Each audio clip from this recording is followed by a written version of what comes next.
The Force had existed for eons, flowing through all living things, binding the galaxy together in an endless dance of light and shadow. But on this day, in the deepest chamber of a forgotten Sith temple on the volcanic world of Mustafar, something far older than the Force itself was about to tear through the fabric of reality. Darth Sidious had sent his apprentice, Count Dooku, to complete an ancient ritual, one that promised to summon entities of pure dark power from beyond the known universe. The Separatist leader stood within a circle of obsidian stones, his lightsaber igniting 12 kyber crystals arranged in geometric precision. Dark side energy crackled through the chamber as Dooku chanted words in a language predating the Old Republic itself. The ritual was meant to breach the barriers between dimensions, to call forth servants who would turn the Clone Wars decisively in the Sith's favor. But rituals that tear holes in reality rarely go as planned. The chamber exploded with light, not the crimson fury of the dark side, but something else entirely. White and gray radiance that felt wrong, foreign, as if the galaxy itself recoiled from it. Dooku staggered backward, his connection to the Force screaming warnings as the dimensional tear widened. Through the breach came not the shadowy horrors he'd anticipated, but two figures wreathed in power that made even his Sith-honed senses real. They fell through the portal and crashed onto the temple floor as reality sealed itself behind them with a sound like the universe taking a breath. The first was tall and gray, robes singed and smoking, a wooden staff clattering from his grip. The second wore white, his face twisted in rage and confusion, hands crackling with energy that was decidedly not Force lightning. For a heartbeat, the chamber was silent except for the hiss of cooling stone and the labored breathing of beings adapting to a galaxy not their own. Then the one in gray opened his eyes, impossibly ancient eyes that had witnessed the birth of stars in a different cosmos, and spoke a single word that carried the weight of ages. Where? Dooku ignited his crimson blade, uncertain whether he'd succeeded or failed catastrophically. Across the galaxy, every Jedi Master attuned to the Force felt it. A disturbance unlike any before, as if two immense beings had simply appeared where nothing had existed moments ago. Yoda's eyes widened in his meditation chamber on Coruscant. Obi-Wan Kenobi paused mid-sentence during a strategy briefing. Even Anakin Skywalker, leading a fighter squadron through the Outer Rim, felt his connection to the Force ripple with the presence of something that shouldn't exist. Two Maiar, servants of the Valar, spirits who had shaped Middle-earth itself, now stood in a galaxy governed by the Force. Gandalf and Saruman, the Istari, wizards sent to guide the peoples of another world entirely, had been ripped from their reality and thrust into a war far vaster and more terrible than even the conflicts they'd known. The Clone Wars raged across thousands of systems. Here, the battle between light and darkness was not a philosophical debate, but a literal galactic civil war, claiming billions of lives. And neither wizard understood where they were, how they'd arrived, or why their very presence seemed to make this galaxy's mystical energy recoil and surge like a tide meeting an unfamiliar shore. Gandalf's staff lay dormant, its power flickering uncertainly. Saruman's hands trembled as he tried to summon his magic and found it changed. Still there, still potent, but filtered through something vast and pervasive that permeated every atom of this strange reality. The Force had never encountered the song of creation before. The collision of two metaphysical systems was only beginning. If you want to see more characters enter different universes, hit that subscribe button and drop the name of a character and the universe you'd want to see them in down in the comments below. May the Force be with you. Dooku's blade hummed in the sudden silence, crimson light painting the walls of the ancient temple. The Count of Sereno was not easily shaken. Decades of Sith training had forged an iron will. But the two beings before him radiated something that defied categorization. Not Jedi, not Sith, not even Force-sensitive in any way he recognized. Yet power emanated from them like heat from a star, vast and patient and utterly alien. "Identify yourselves," Dooku commanded, his elegant voice carrying aristocratic authority even as his instincts screamed danger. "You stand in a temple of the Sith. Explain your presence before I am forced to..." Silence. Saruman's voice cut through the chamber like a blade, and Dooku actually took a step back. The wizard in white had risen to his full height, and despite the disorientation clearly etched on his face, his bearing commanded immediate respect. "You summoned us through some manner of sorcery." His eyes, sharp and calculating, swept the chamber, taking in the Kyber crystals, the Sith runes, the architecture of a culture he'd never seen. "This is not Middle-earth." "Middle-earth?" Dooku's blade lowered slightly, confusion warring with caution. "I know of no such world. You are in the Outer Rim territories on Mustafar, in a galaxy embroiled in war. The ritual I performed was meant to..."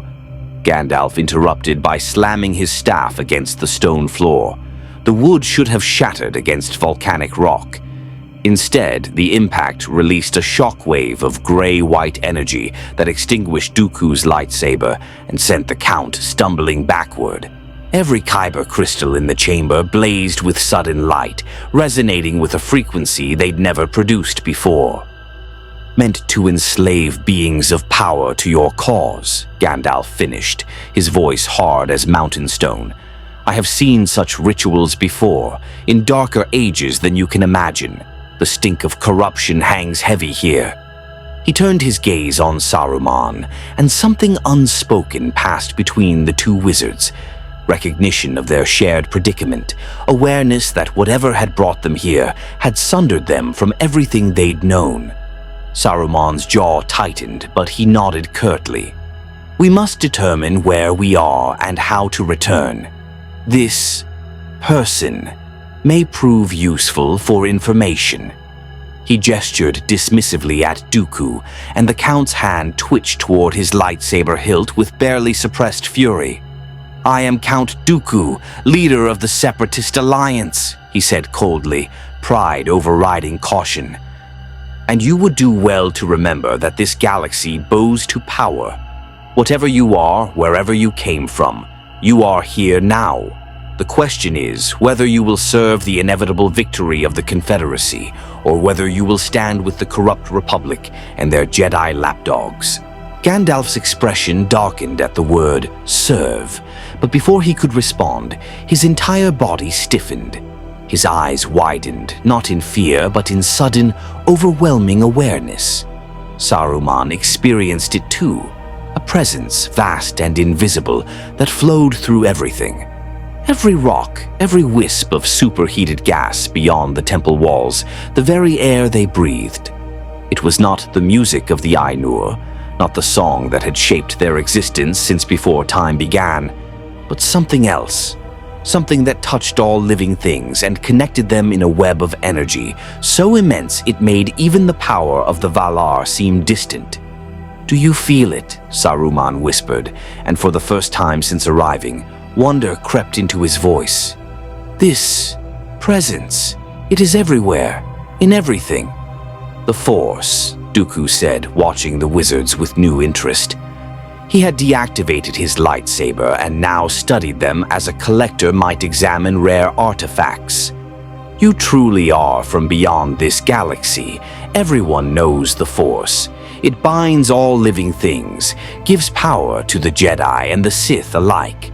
Some are born with the ability to sense it, to manipulate it. Most are blind to its presence." He paused, tilting his head. "Yet you clearly feel it, strongly. Perhaps my master was correct. This ritual would bring powerful allies after all." Gandalf closed his eyes, reaching inward with senses honed over thousands of years. In Middle-earth, his magic drew from his very essence as a Maya, channeled through staff and word and will. Here, his essence remained intact. He could feel it, the eternal flame that comprised his spirit. But when he tried to cast even the simplest spell, the power stuttered and twisted. It wanted to flow through this force, to use it as a conduit, but the translation was imperfect. Like speaking Sindarin to someone who only understood Westron, the meaning survived, but the precision was lost. He attempted a simple light spell, one he'd cast 10,000 times in the darkness beneath the misty mountains. His staff flickered, then blazed with white radiance far brighter than intended. The light expanded uncontrollably before Gandalf reined it in, sweat beading on his brow from the effort. When the radiance faded, scorch marks blackened the temple floor in a perfect circle around him. "Fascinating," Saruman murmured. He raised his own hand, attempting the basic kinetic manipulation that should have been as natural as breathing. A chunk of volcanic rock tore from the wall and hurtled toward Dooku with far more force than Saruman had intended. The Count barely dodged, calling his lightsaber to his hand with the force and bisecting the projectile in mid-flight. "Control yourselves!" Dooku snapped, crimson blade humming defensively. "Whatever power you possess, this is not the place for—" The temple doors exploded inward. A squad of battle droids marched through the breach, their vocabulators crackling. "Roger, Roger. Count Dooku, our sensors detected massive energy fluctuations. Are you under attack?" Dooku's expression tightened with irritation. "Stand down. I am conducting an experiment that—" He never finished the sentence. Gandalf moved with speed that belied his appearance as an old man, staff whirling in an arc that connected with the lead droid's chassis. The impact didn't just dent metal, it released a pulse of gray energy that caused the droid's circuits to overload spectacularly. Sparks erupted from every joint as it collapsed into a smoking heap. "Droids," Gandalf said with distaste. "Soulless constructs given the semblance of life. Your civilization builds slaves to fight its wars?" "They are machines, nothing more," Dooku replied evenly, even as the remaining droids raised their blasters toward Gandalf.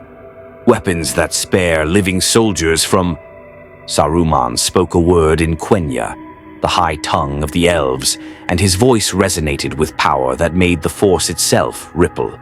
The battle droids froze mid-motion, their vocabulators emitting garbled static. For a heartbeat, they stood paralyzed, caught in the grip of a will that transcended their programming. Then, with mechanical precision, they turned their weapons on each other and opened fire. The exchange lasted seconds before the squad lay in ruins, smoking metal scattered across the temple floor. Dooku stared at the destruction, his connection to the Force churning with conflicting readings. These beings were impossibly powerful, yet clearly struggling to control their abilities in this galaxy. Dangerous, unpredictable, potentially more valuable than any army. His mind raced through possibilities, political calculations, and the knowledge that his master would demand a full report on this development. "Your power is considerable," the Count said carefully, deactivating his blade. "But raw strength means nothing without understanding. This galaxy is at war, the Galactic Republic, corrupt and stagnant for 1,000 years, oppresses countless systems through bureaucratic tyranny. My confederacy of independent systems fights for freedom, for the right of worlds to govern themselves without the Republic's chains." His voice carried the practiced passion of a skilled orator. "With allies such as yourselves, we could end this conflict swiftly and build a new order based on—" "Lies," Gandalf interrupted flatly. "I have walked among the deceived and the deceivers for more years than your civilization has existed, Count Dooku. You speak of freedom, but I smell only ambition and the stench of something darker. Something—" He paused, his ancient senses probing deeper through the Force, touching the edges of Dooku's connection to the dark side. "You have been corrupted." Your power comes from a source of malice and domination." Dooku's hand moved to his lightsaber hilt. "You understand nothing of the Force, old man. The Jedi preach about light and dark as if they were absolutes, but true power requires embracing all aspects of the Force. The Sith are not evil. We are pragmatists who refuse to be shackled by the Jedi's dogma." "The Sith," Saruman repeated, rolling the word across his tongue thoughtfully. "And these Jedi, they oppose you. Two factions wielding this Force in different ways." His eyes gleamed with intellectual hunger. "Tell me, Count Dooku, what knowledge do the Sith possess? What secrets of this Force have they uncovered that others have not?" Gandalf turned sharply toward his fellow Istari, and in that moment, the full weight of their history crashed back into focus. They had not been friends even in Middle-earth. Saruman, chief of the wizards, had grown proud and distant, obsessed with power and knowledge. Gandalf had suspected corruption festering in Orthanc for years before proof emerged, and now in this strange galaxy, he could see that same hunger awakening in Saruman's expression as the wizard regarded Dooku with calculating interest. "Saruman," Gandalf warned, his voice low. "We do not know this place, these people, or their conflicts. We must not take sides until—" "Until what?" Saruman snapped. "Until we understand nothing and remain helpless. We are stranded, Gandalf, torn from our purpose, from Middle-earth itself. The enemy we fought is beyond our reach, and we stand in a cosmos with laws alien to our very nature." He gestured sharply at Dooku. "This one speaks of knowledge, of power systems we do not comprehend. Would you have us wander ignorant and weak while we search for answers that may not exist?" "I would have us remain true to what we are," Gandalf replied firmly. "We are Istari, sent to guide and inspire, not to dominate or rule. That purpose does not change simply because we stand beneath foreign stars."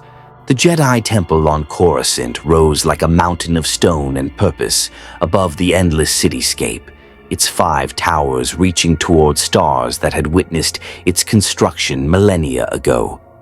In the council chamber at the temple's heart, 12 of the wisest beings in the galaxy sat in a circle, their expressions troubled as they contemplated a disturbance that defied all understanding. "Felt it, we all did," Yoda said, his ancient voice carrying the weight of concern. "Two presences, powerful beyond measure, appearing as if from nothing. Not born, not arrived by ship. Simply there." His ears drooped slightly. "Consulted the archives I have. No record of such an occurrence exists." Mace Windu leaned forward, his dark features set in grim contemplation. "I felt it too, Master Yoda. But more disturbing than their arrival is their nature. When I reached out through the Force to sense them, it was like—" He paused, searching for words. "Like touching something that speaks a language you almost recognize but can't quite understand. They're in the Force, but not of it. Almost as if they're translating their very existence through it." "Dangerous, this is," Yoda agreed. "Count Dooku was on Mustafar when they appeared. Coincidence, this is not." Obi-Wan Kenobi stood by one of the massive windows overlooking Coruscant's speeder traffic, his hand stroking his beard thoughtfully. "A separatist ritual gone wrong, perhaps. Dooku has been known to explore unconventional applications of the Force. What if he attempted something that breached barriers we didn't know existed?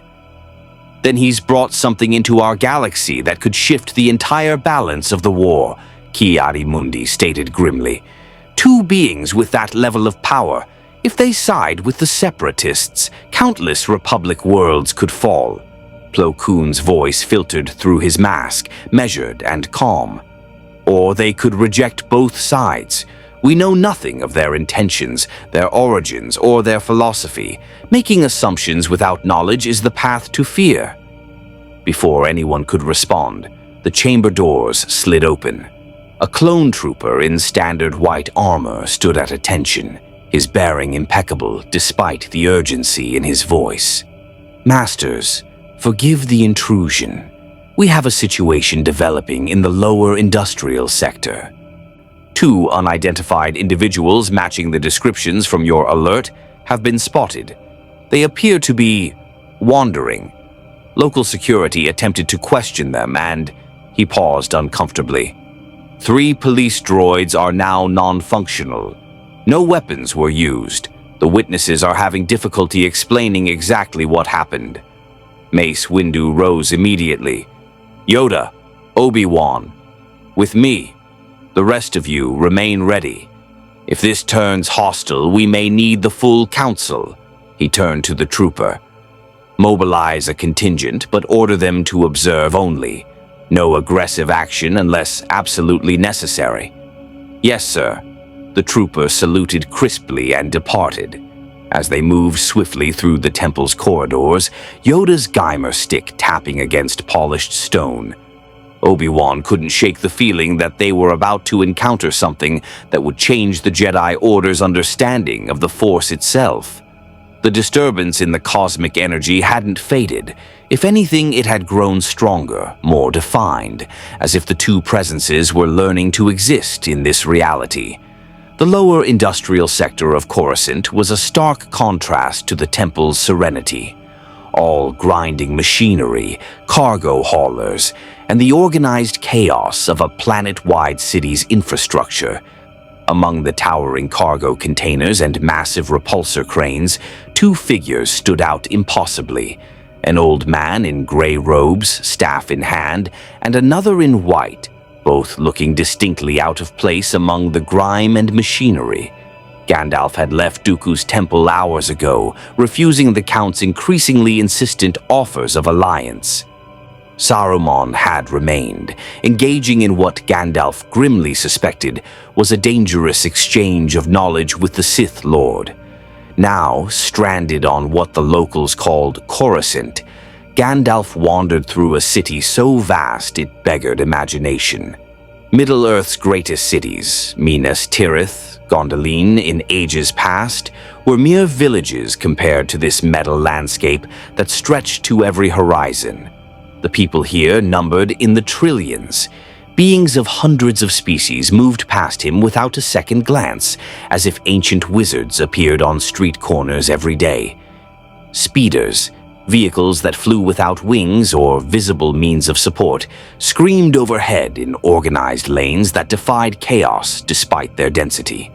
Holographic advertisements towered over intersections, selling products in languages Gandalf didn't recognize. And everywhere, the Force flowed like an ocean, touching everything, connecting all life in a web so intricate it made his mind reel to perceive it fully. He had asked questions of the locals, piecing together understanding.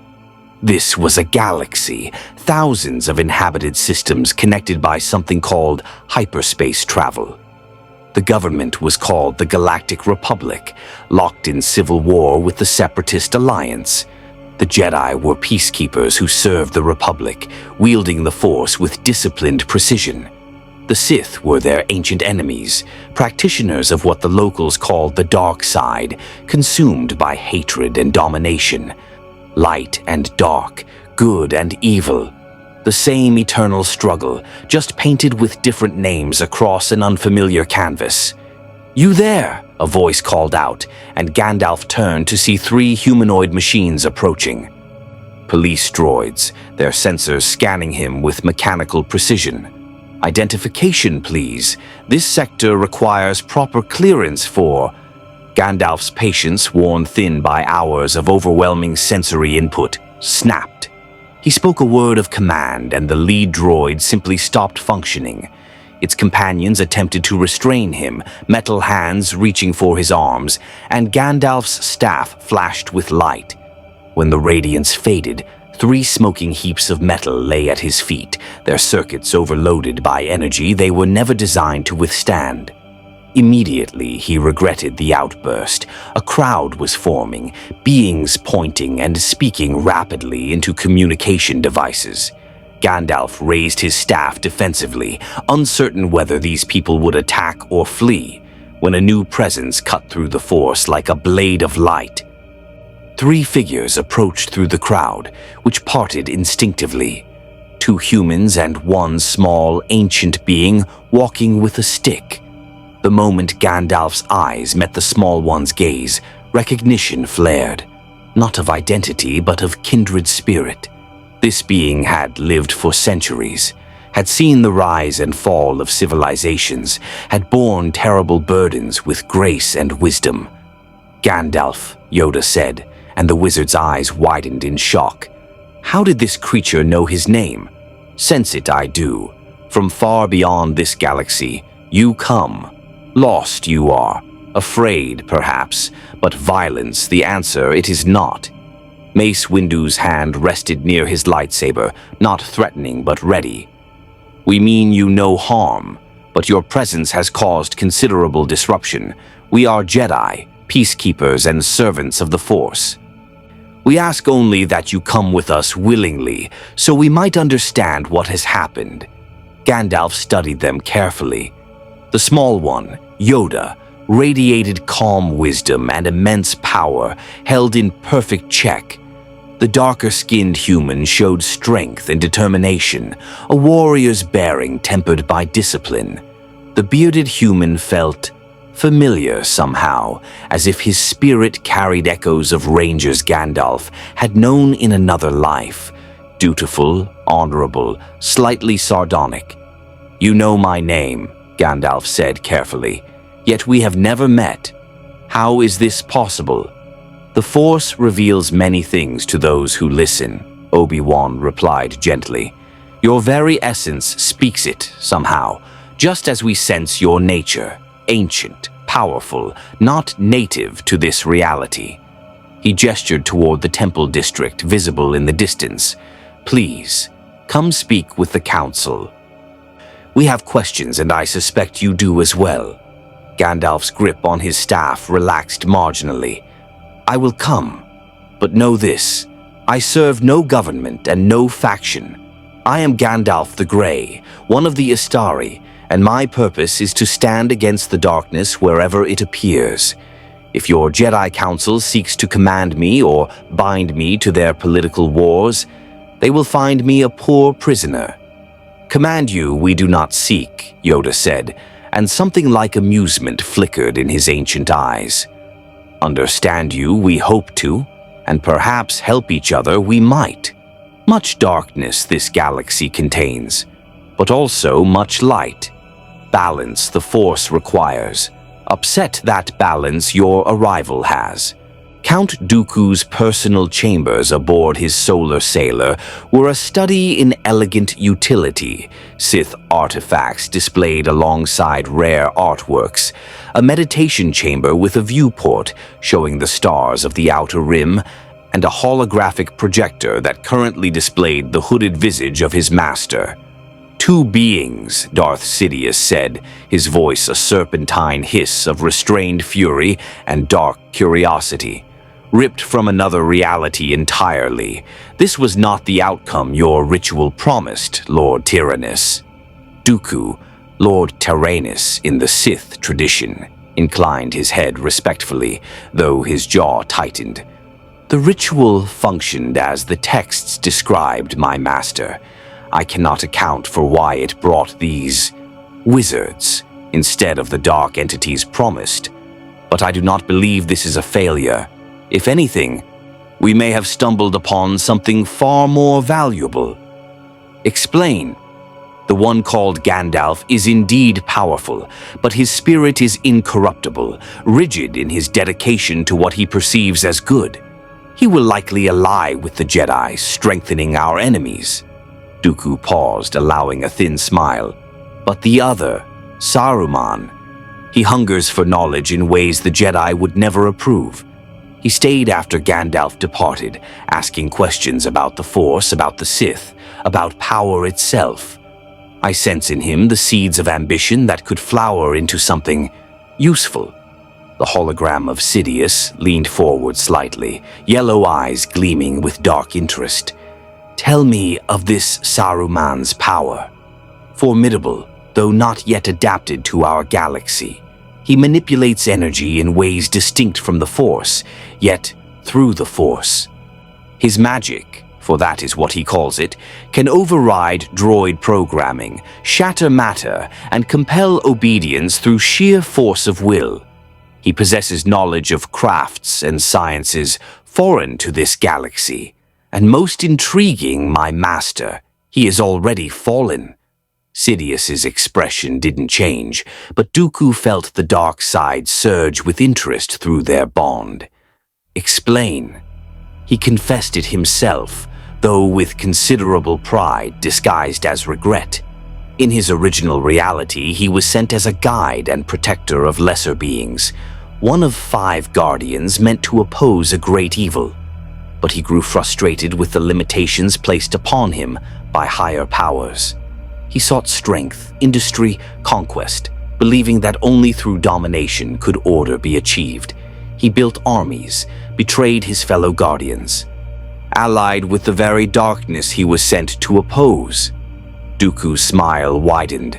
He fell, my master, was defeated, and now finds himself in a new galaxy with a second chance at the power he craves.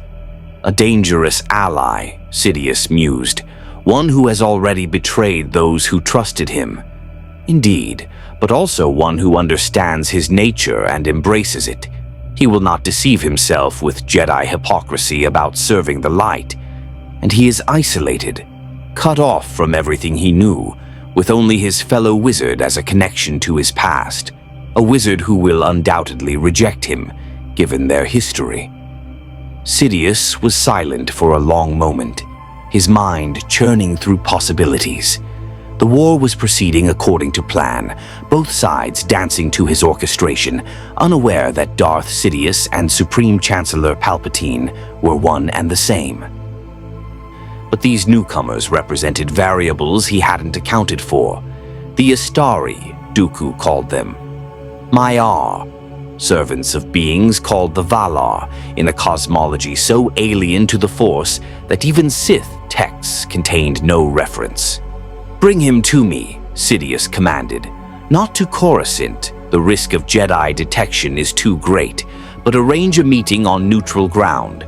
I would speak with this fallen guardian myself and determine if his ambitions align with our grand design. As you wish, my master. And what of Gandalf? He will undoubtedly ally with the Jedi once he understands the nature of this conflict. Let him. Sidious's voice carried dark amusement. The Jedi Council is already overextended, struggling to command an army while pretending to be peacekeepers. One more powerful being to manage, to question their every decision, to refuse their authority. He will be a splinter in their unity, not strength. Let them argue philosophy with an ancient wanderer while we consolidate real power. The hologram flickered and died. Dooku stood alone in his chambers, contemplating the pieces now in play. Somewhere on Coruscant, Gandalf was likely already in Jedi custody, being questioned by the Council. Here, aboard this ship, Saruman waited in guest quarters, ostensibly resting but more likely studying every piece of separatist technology he could access. The Count made his way through the ship's corridors, past saluting battle droids and Magna Guards, until he reached the quarters he'd assigned to the White Wizard. The doors slid open at his approach, revealing Saruman standing by a viewport, gazing out at the stars of a galaxy not his own. You've been examining my ship's systems, Dooku observed, not accusingly but with certainty. The maintenance droids reported several access requests from this chamber. Saruman turned, and there was no guilt in his expression, only the imperious bearing of one who considered it his right to seek knowledge. Your civilization's technology is crude in some ways, sophisticated in others. These droids you build, they possess the semblance of intelligence without true thought. Fascinating. In Middle-earth, we had nothing comparable. Middle-earth, Dooku repeated. You've mentioned it several times. Your home world? Home reality, Saruman corrected. Where I was Saruman the White, chief of the Astari, keeper of Isengard, where I commanded armies of Uruk-hai bred in my forges, where I nearly seized control of the entire continent before. He paused, pride warring with the admission of defeat. Before Gandalf and a company of halflings destroyed my power, reduced me from a lord of great standing to a wandering beggar. Dooku moved to stand beside him at the viewport, hands clasped behind his back. You were betrayed by those who feared your strength. I was defeated because I underestimated the resolve of lesser beings, Saruman said bitterly. I thought them weak, malleable. I forgot that even the smallest creature can topple the mightiest tower if given the right moment and motivation. A lesson worth remembering, Dooku agreed. But here in this galaxy, the playing field is different. Here, power is respected and cultivated. The Jedi preach restraint and submission to the Republic's corrupted democracy. The Sith, we embrace power in all its forms. We believe that the strong should rule, that order stems from capable hands wielding absolute authority. He turned to face Saruman directly. My master wishes to meet you, to discuss your considerable talents and how they might find purpose in our new order. Saruman's eyes gleamed with the hunger Dooku had anticipated. Your master, this Darth Sidious you mentioned, a Sith Lord of greater power than yourself. The greatest Sith Lord in 1,000 years, Dooku confirmed. A being who has orchestrated the downfall of the Republic from within its own government, who controls both sides of this war like a master puppeteer, who seeks not merely victory, but the complete reshaping of galactic civilization. And he wishes to meet me? Saruman's voice carried skepticism mixed with intrigue. Why? I am a stranger to this galaxy, still struggling to adapt my abilities to its laws. What use could I possibly be to a being of such power? Because you are not bound by this galaxy's limitations, Dooku replied. Because your magic operates on principles the Jedi cannot comprehend or counter. Because you have already proven yourself willing to do what is necessary to achieve your vision, regardless of the cost. He paused, letting the words sink in.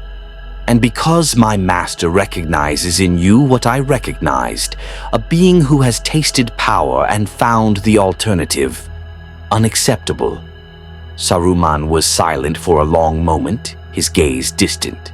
In his mind, he replayed the humiliation of his defeat, Gandalf's triumph, the destruction of Orthink's power. The long, bitter years afterward reduced to nothing, his grand designs shattered. He had been Saruman of many colors, leader of the White Council, and they had brought him lower than the meanest beggar in the Shire. But this was not Middle-earth. Here the Valar held no authority. The restrictions placed upon the Istari, to guide but never dominate, to inspire but never rule, were absent. Here, his magic functioned differently, channeling through this pervasive force that flowed through all things. Here, beings wielded power without apology and built empires across the stars. Here, he could be what he was meant to be. When would your master like to meet? Saruman asked, and Dooku smiled.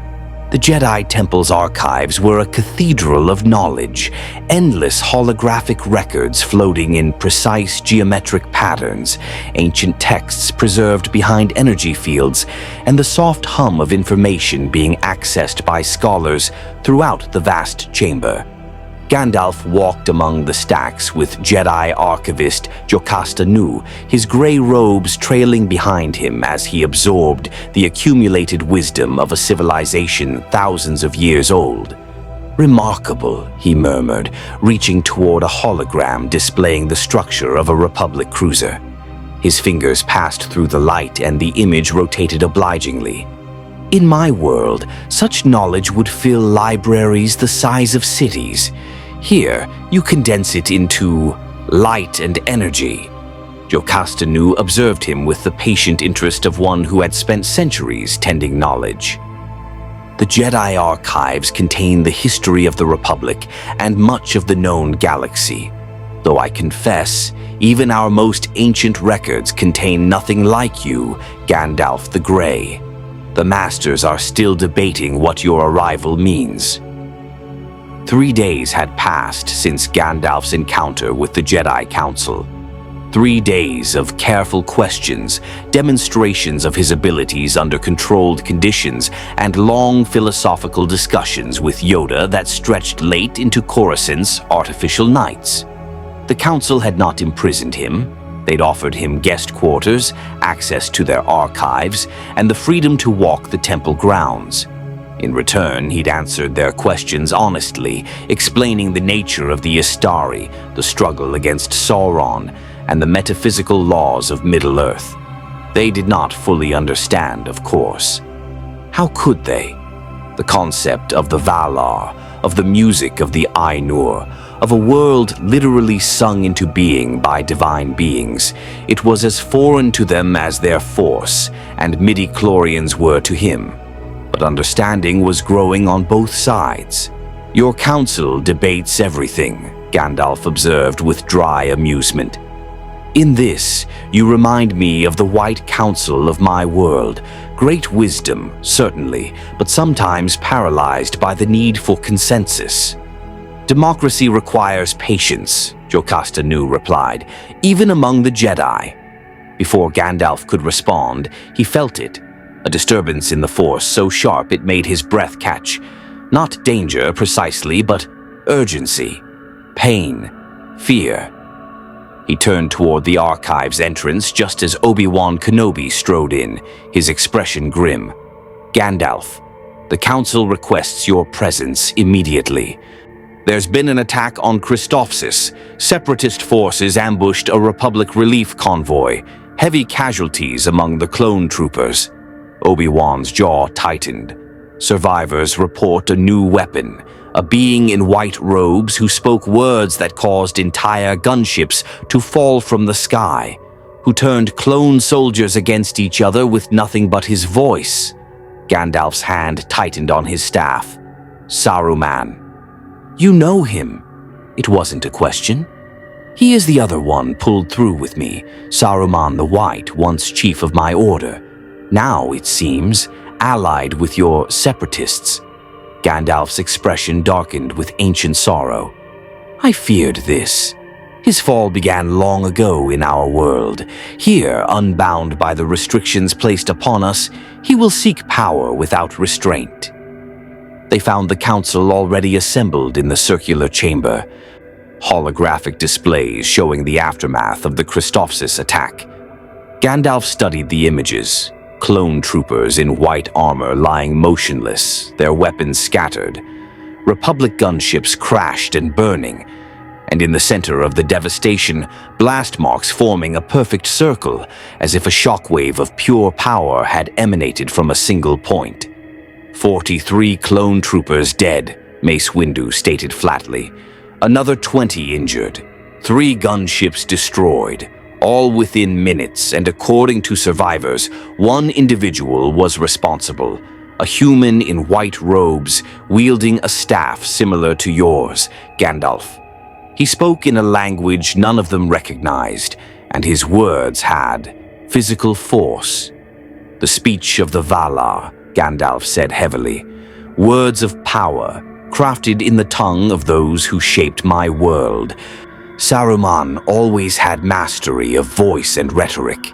Here, channeled through your force, such speech would be devastatingly effective.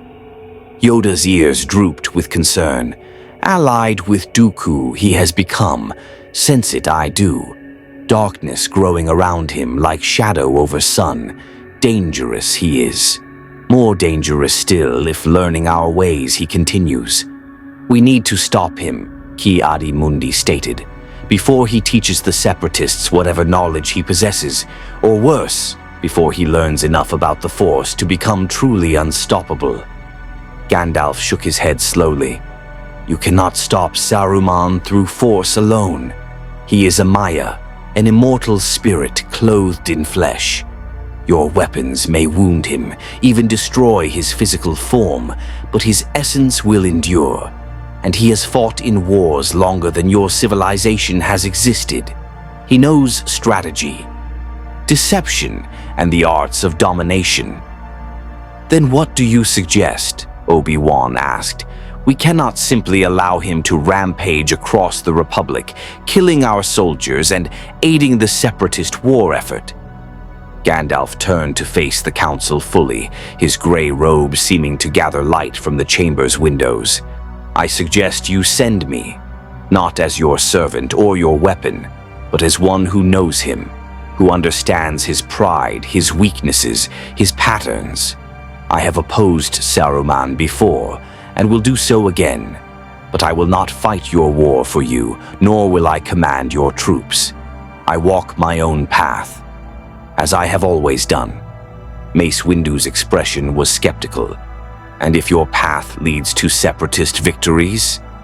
If your independence costs Republic lives? Then those lives are lost because your Republic chose to wage war with an army of slaves, Gandalf replied sharply, gesturing toward the holographic images of fallen clones. Do not mistake me, Master Windu. I see the darkness in your separatists, the manipulation and malice driving their cause. But I also see the moral compromise in creating men designed only to fight and die for your Republic's preservation. In my world, we called such things evil, regardless of who practiced them. The council chamber fell silent. Several Jedi shifted uncomfortably. It was Plo Koon who finally spoke, his voice filtered through his mask but gentle. The clone army was created before we knew of it. When the war began, we had no choice but to lead them or watch the Republic fall. There is always a choice, Gandalf said, though his tone softened slightly. But I do not judge you for yours. I merely state that I will not pretend your cause is purely righteous, while your enemy's is purely evil. This war is more complex than that, and Saruman's involvement makes it more dangerous still. He planted his staff firmly on the chamber floor. Send me to face him.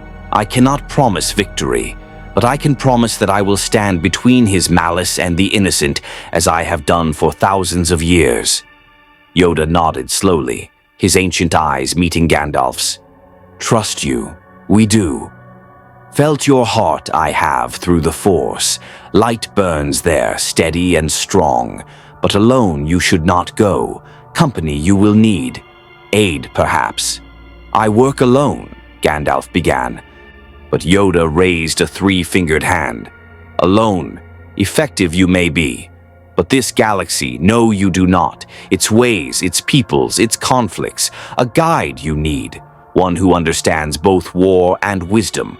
One who has also questioned the Jedi way. Obi-Wan straightened, realization crossing his features. Master Yoda, surely you don't mean, accompany Gandalf you will, young Kenobi. Yoda confirmed. Learn from each other you can, and perhaps balance bring, where extremes now threaten. Gandalf studied the bearded Jedi thoughtfully. He had sensed in Obi-Wan a rare combination, a warrior's skill tempered by deep compassion, a sharp mind that questioned authority while remaining loyal to principle. Not unlike the Rangers of the North he had once guided in Middle-earth, or even the young Aragorn before kingship had claimed him. I will not slow my pace for Jedi protocols, Gandalf warned. Obi-Wan smiled slightly, a hint of his characteristic dry humor emerging.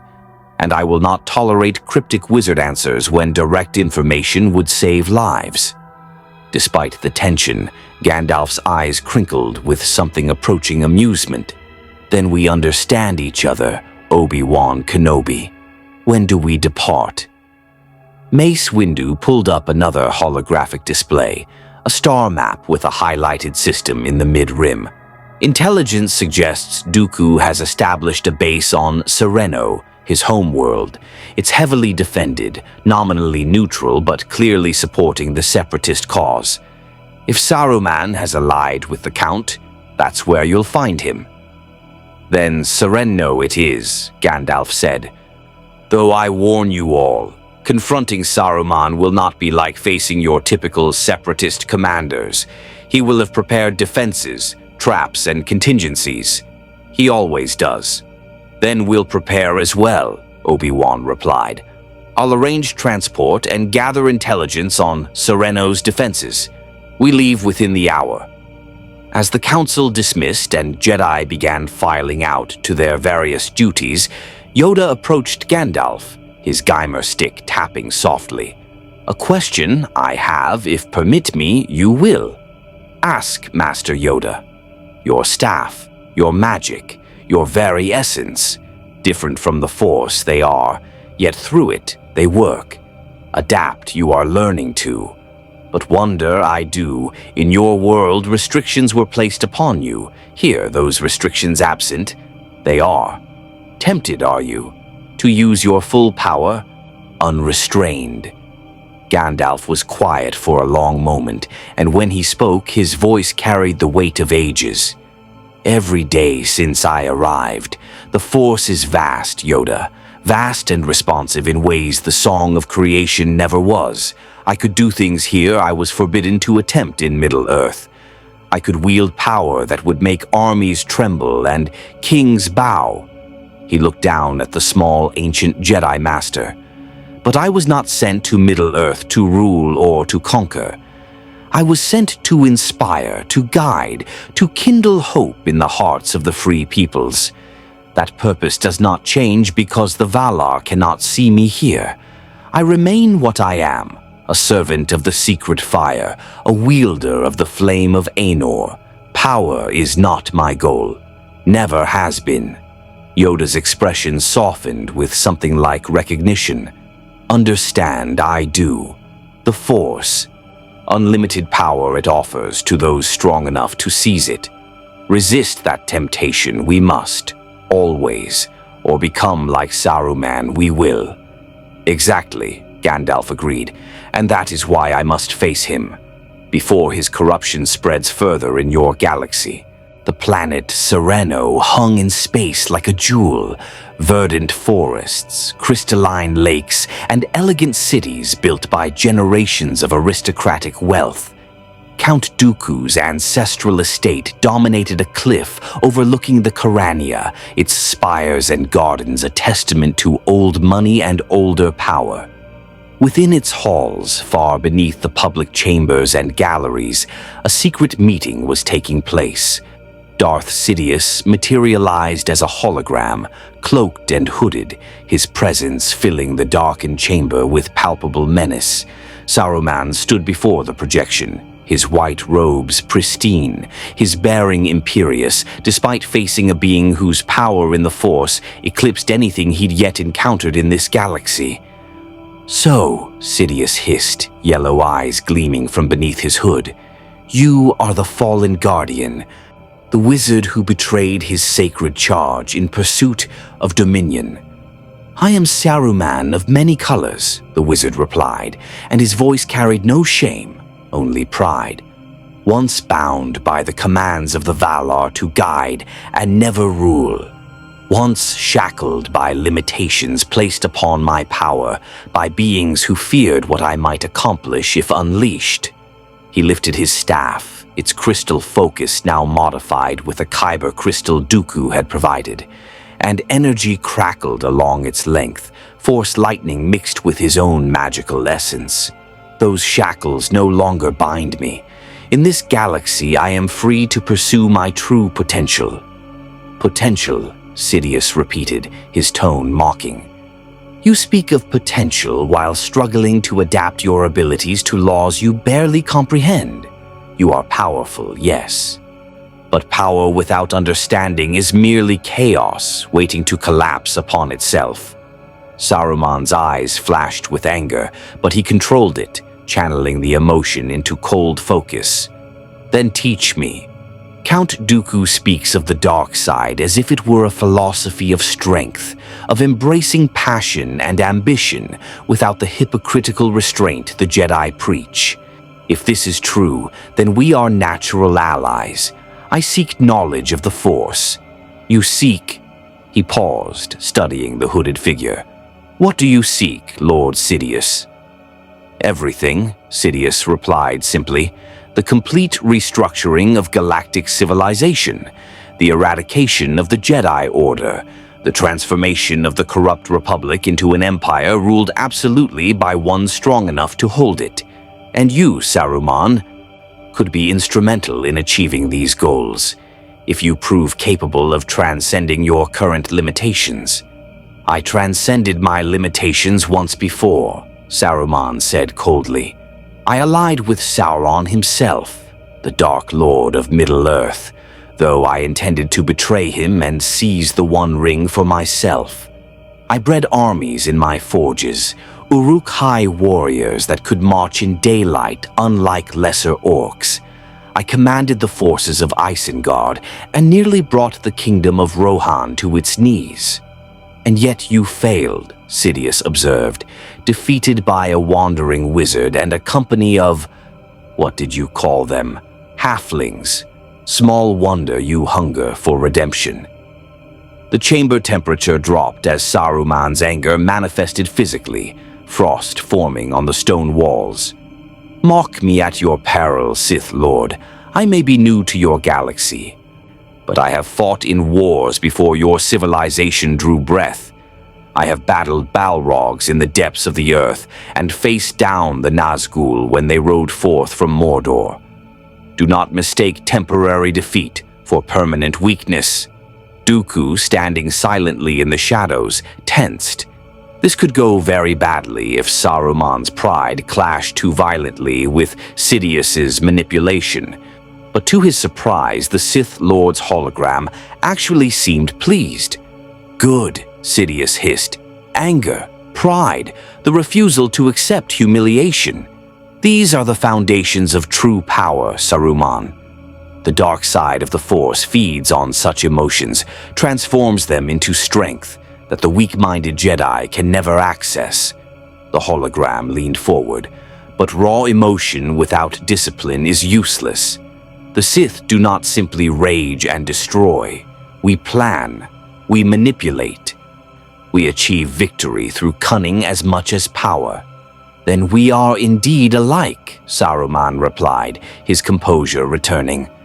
"For I have ever been a scholar as much as a warrior. At Orthanc, my library rivaled that of the elves.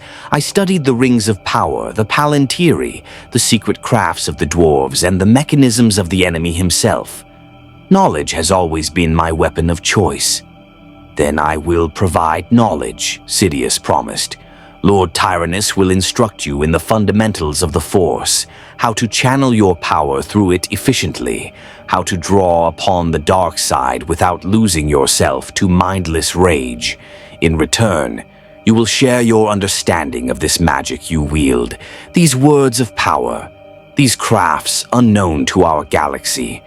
Together, we will forge weapons the Jedi cannot comprehend or defend against."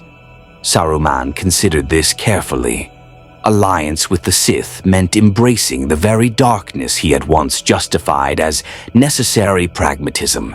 In Middle-earth, he had told himself he sought the ring to use its power for good, to impose order on a chaotic world. But that had been self-deception, and he knew it now. He had craved dominion for its own sake, had relished the feeling of armies bowing before him, of kingdoms trembling at his word. Here, in this galaxy, he need not pretend otherwise. "Very well," Saruman said. "I accept your offer, Lord Sidious. Teach me the ways of the dark side, and I will teach you the speech of the Valar, the crafting of devices of power, and the manipulation of matter through will alone. Together, we will build something that neither Jedi nor Republic can withstand." "Excellent." Sidious's smile was audible in his voice. "But know this, Saruman, the Sith tolerate no betrayal. You schemed to take Sauron's ring for yourself and paid the price. Scheme against me, and your immortal spirit will discover torments your Valar never imagined possible." I have no intention of betraying an ally who serves my interests, Saruman replied smoothly. Unlike the Valar who sent me to Middle-earth with crippling restrictions, you offer me freedom. That is worth considerably more than treachery. The hologram flickered and vanished. Dooku stepped forward from the shadows, his expression thoughtful. My master is not easily impressed, yet you've gained his approval. That is no small feat. Your master is brilliant and ruthless, Saruman observed. A dangerous combination. But I have dealt with dangerous beings before. As long as our goals align, this alliance will prosper. And what are your goals precisely? Dooku asked. Beyond power and knowledge, what do you truly want from this galaxy? Saruman walked to a window overlooking Sereno's forests, his reflection ghostly in the transparastile.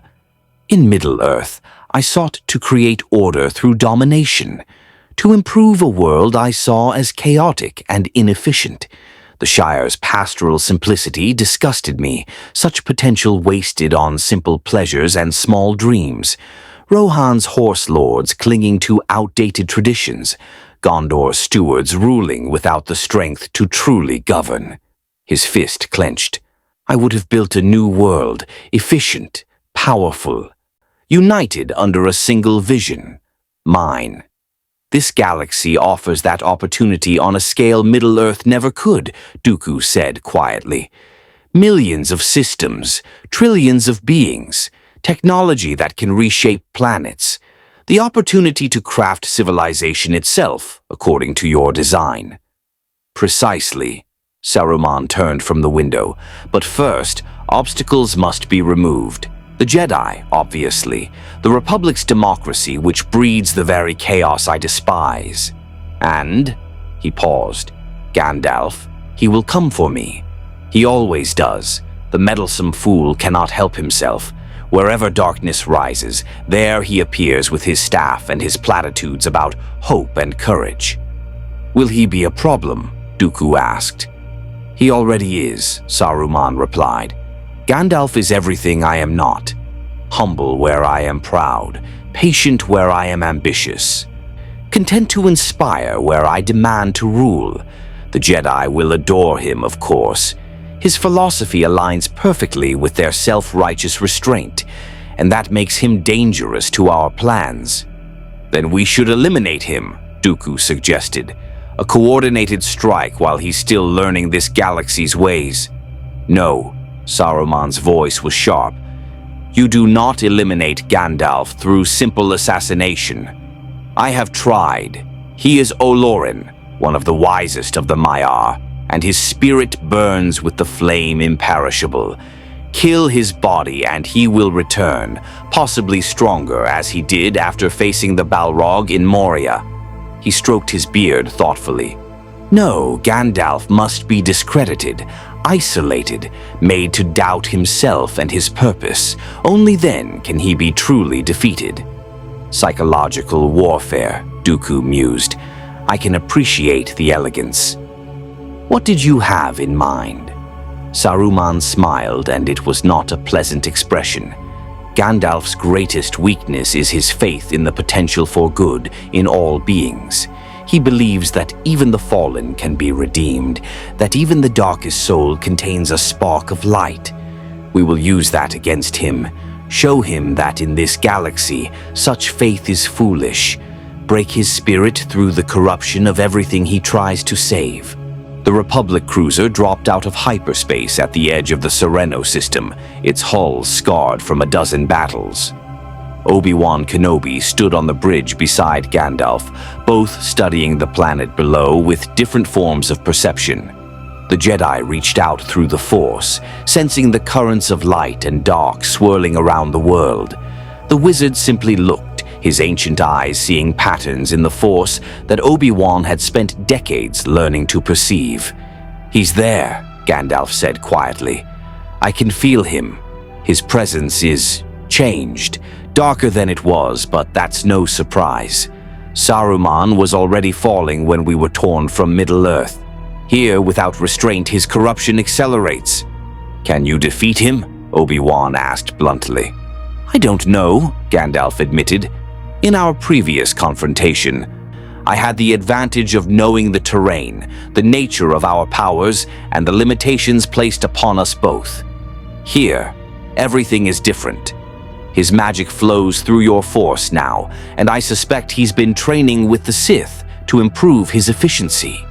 This will not be like our last meeting. The ship's captain, a grizzled clone commander named Cody, approached with a datapad. General Kenobi, our scans show heavy anti-aircraft defenses around Dooku's estate, droid fighters on patrol, energy shields protecting the compound. A direct assault would cost us dozens of gunships and hundreds of troops. We're not launching an assault, Obi-Wan replied. We're going in quietly. Two beings with the Force and magic should be able to infiltrate where an army cannot. Quietly, Gandalf repeated with dry amusement. You have met me, haven't you? Subtlety has never been my particular strength. Then this will be a learning experience for both of us, Obi-Wan said. I'll attempt to be less subtle, and you can try not to announce your presence with pillars of fire. Despite the tension, Gandalf actually chuckled. I make no promises, Obi-Wan Kenobi, but I will try. They took a small infiltration craft, one of the Republic's stealth ships designed for covert insertions. As they descended through Sereno's atmosphere, cloaking systems masking their approach, Gandalf studied the Jedi beside him.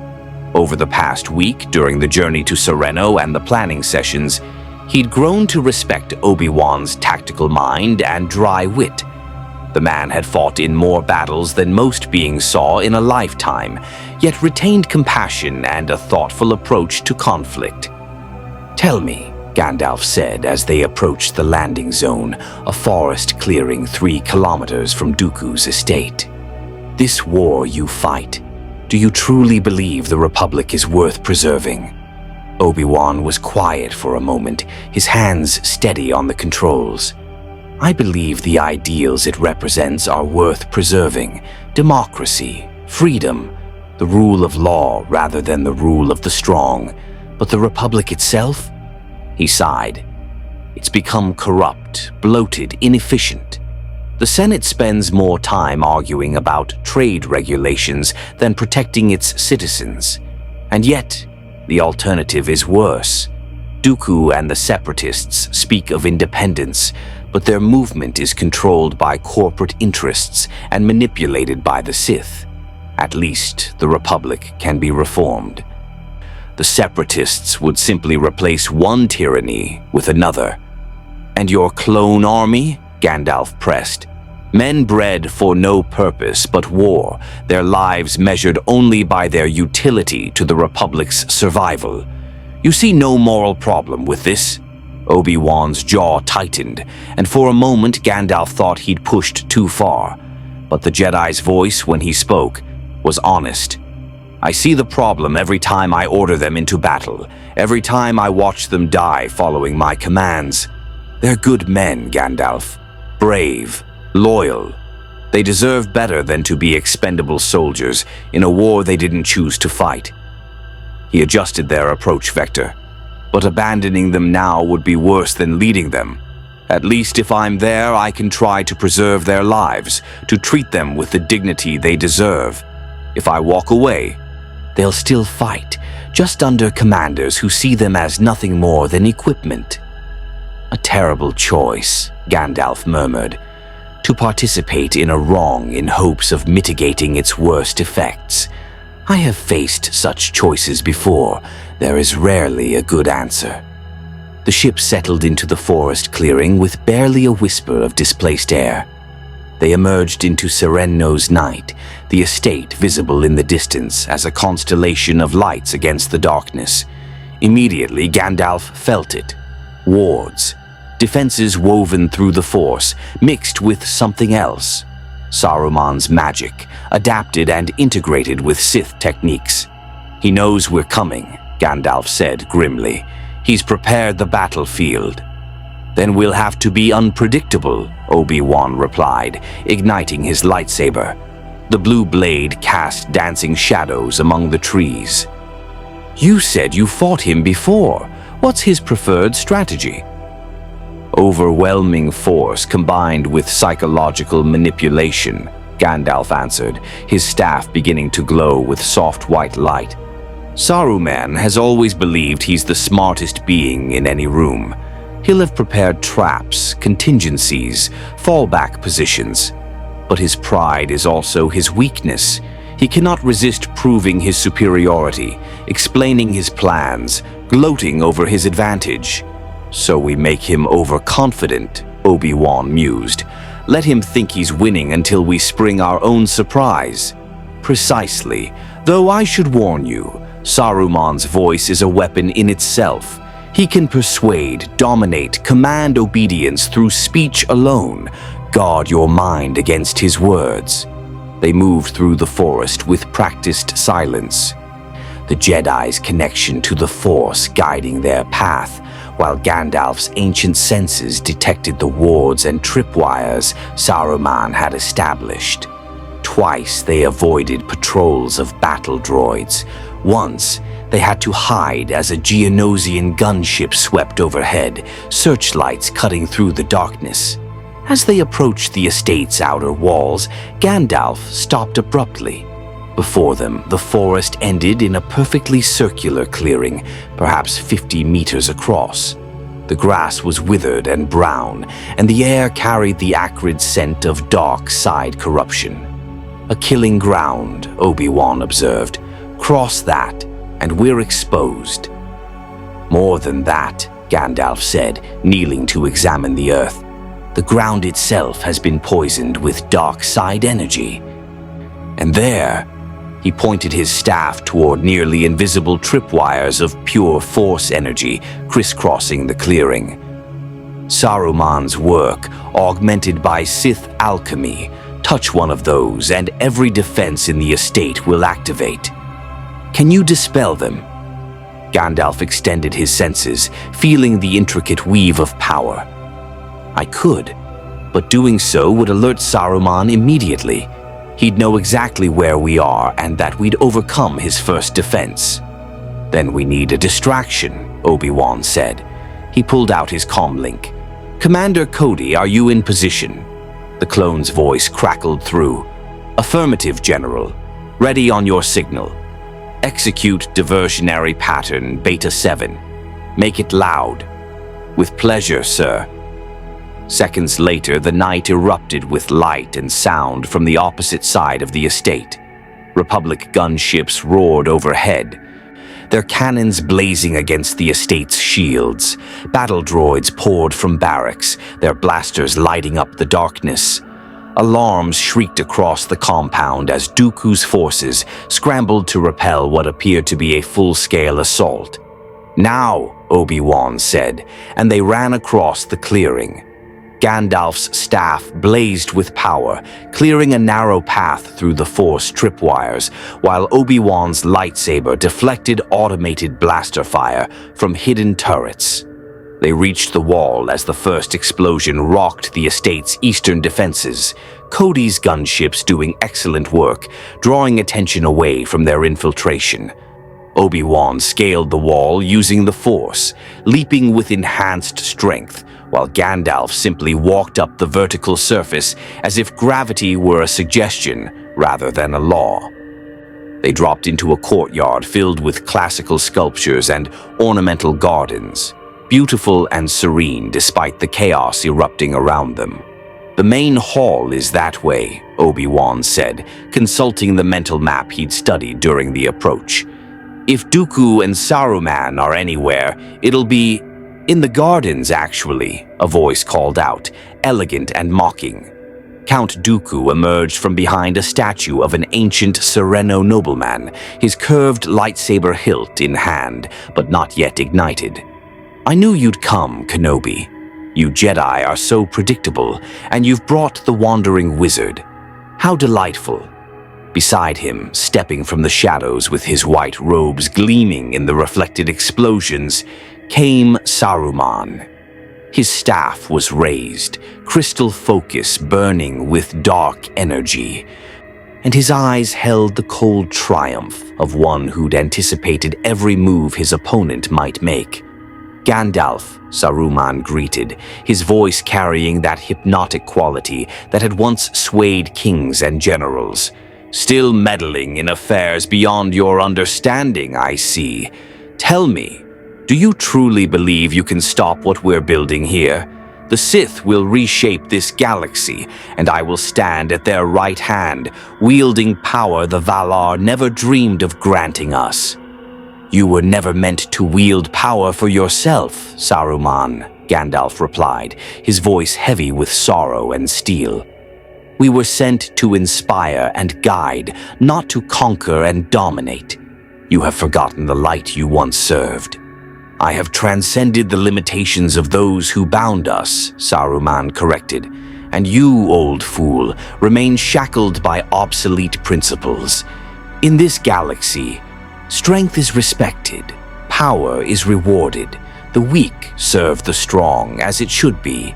Your philosophy of hope and courage is touching, but ultimately meaningless against the realities of war."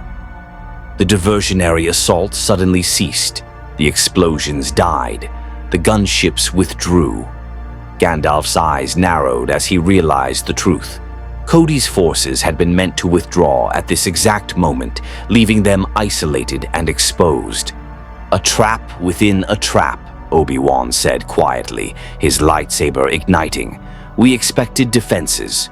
We didn't expect to be exactly where you wanted us." "Because you think like a Jedi," Dooku replied, his own crimson blade igniting with a snap hiss. "Honorable, direct, predictable. Lord Tyrannus has taught me better." He shifted into the opening stance of Makashi, his dueling form. "The Sith do not simply fight. We orchestrate. Every battle is theater, and we control the stage." Saruman raised his staff, and the very air around them began to shimmer with gathering power. "Last chance, Gandalf. Join us. Help us build an order worthy of beings of our caliber, or stand aside and watch as your precious hope crumbles to dust." Gandalf planted his staff firmly on the ground, and white light blazed from it like a star. "I am a servant of the secret fire, wielder of the flame of Anor. The dark fire will not avail you, Saruman. I have faced the Balrog of Morgoth and emerged victorious. I have stood against Sauron himself, and I will stand against you, old friend, for as long as darkness threatens the innocent." "Then you will fall," Saruman said coldly, "as you fell in Moria. Except this time there will be no Gwaihir to bear you to safety. This time there is no return." The Battle of Sereno had begun. The courtyard erupted with violence that transcended ordinary combat. Two immortal Maiar clashing through the medium of the Force, while a Jedi Master and Sith Lord dueled with plasma blades that screamed through the air. The very ground beneath them cracked as power met power, reality straining under the weight of forces it was never meant to contain. Saruman struck first, his staff releasing a wave of kinetic energy that would have pulverized stone. Gandalf met it with his own power, gray-white light colliding with Saruman's darkness in a shockwave that shattered every window in the courtyard. The sculptures around them exploded into fragments, ancient stone reduced to powder by the residual energy. "You've grown stronger," Gandalf admitted, his staff whirling to deflect a follow-up assault. "The dark side feeds your power as it fed your ambition. This galaxy rewards those who embrace their full potential," Saruman replied, his voice carrying that dangerous, hypnotic quality. He spoke words in the black speech of Mordor, and shadowy forms began to coalesce from the darkness, manifestations of dark side energy given semi-physical form through Saruman's will. "The Jedi fear power. The Sith embrace it. I know which philosophy will triumph." The shadow forms lunged at Gandalf, their touch carrying the chill of the void. But Gandalf's staff blazed with the flame of Anor, and where the white light touched shadow, the darkness burned away like morning mist. The Sith do not embrace power, they are enslaved by it. As you have been enslaved, Saruman, first by your pride, then by your fear, and now by the very darkness you thought to master. Nearby, Obi-Wan and Dooku danced the deadly ballet of lightsaber combat. The Count's Makashi form was elegant precision, each strike calculated to exploit openings while using minimal energy. Obi-Wan's Sorsu defense countered perfectly, his blade always in position to deflect or redirect, rather than clash directly. "You've improved since our last encounter," Dooku observed, his blade sliding off Obi-Wan's in a textbook Makashi disengagement. "Though you still rely too heavily on defense, Sorsu is a master's form, but it cannot win duels, only prolong them." "Prolonging the fight is its own kind of victory," Obi-Wan replied, his breathing steady despite the intensity. "Eventually, even you tire, Count. And when you make your first mistake..." Dooku's blade suddenly accelerated, switching from Makashi's precision to aggressive Ataru strikes that forced Obi-Wan back toward the wizard's battlefield. "When I make my first mistake, you'll be dead of old age, Kenobi. I have studied the blade since before you were born. I was a Jedi Master while you were learning basic kata. You cannot match my experience." "No," Obi-Wan agreed, deflecting a thrust aimed at his throat. "But I don't need to match it, I just need to survive it." The four combatants wove through the courtyard in a deadly dance, force powers and ancient magic tearing the beautiful gardens into a blasted wasteland. Saruman conjured lightning, not force lightning, but actual electrical discharge pulled from the atmosphere and shaped by his will. Gandalf countered with wind that scattered the bolts harmlessly into the sky, then retaliated with a barrage of force that sent Saruman tumbling backward. But Saruman had learned from the Sith. As he fell, he channeled the kinetic energy through the Force, transforming his fall into a devastating force push that caught Gandalf unprepared. The Grey Wizard slammed into a courtyard wall, stone cracking under the impact. "You see?" Saruman called triumphantly. "Your tricks are old, Gandalf. Mine are new, adapted, evolved. The Sith have taught me to channel passion into power, to draw strength from anger and ambition. What have your Jedi taught you? Restraint, pacifism, empty philosophy." Gandalf rose from the rubble, his robes torn but his eyes burning with undiminished light. "They've taught me that true power lies not in domination, but in service. Not in the strength to destroy, but in the courage to protect." He raised his staff, and the Force itself seemed to answer him, flowing through the conduit of his Maiar essence.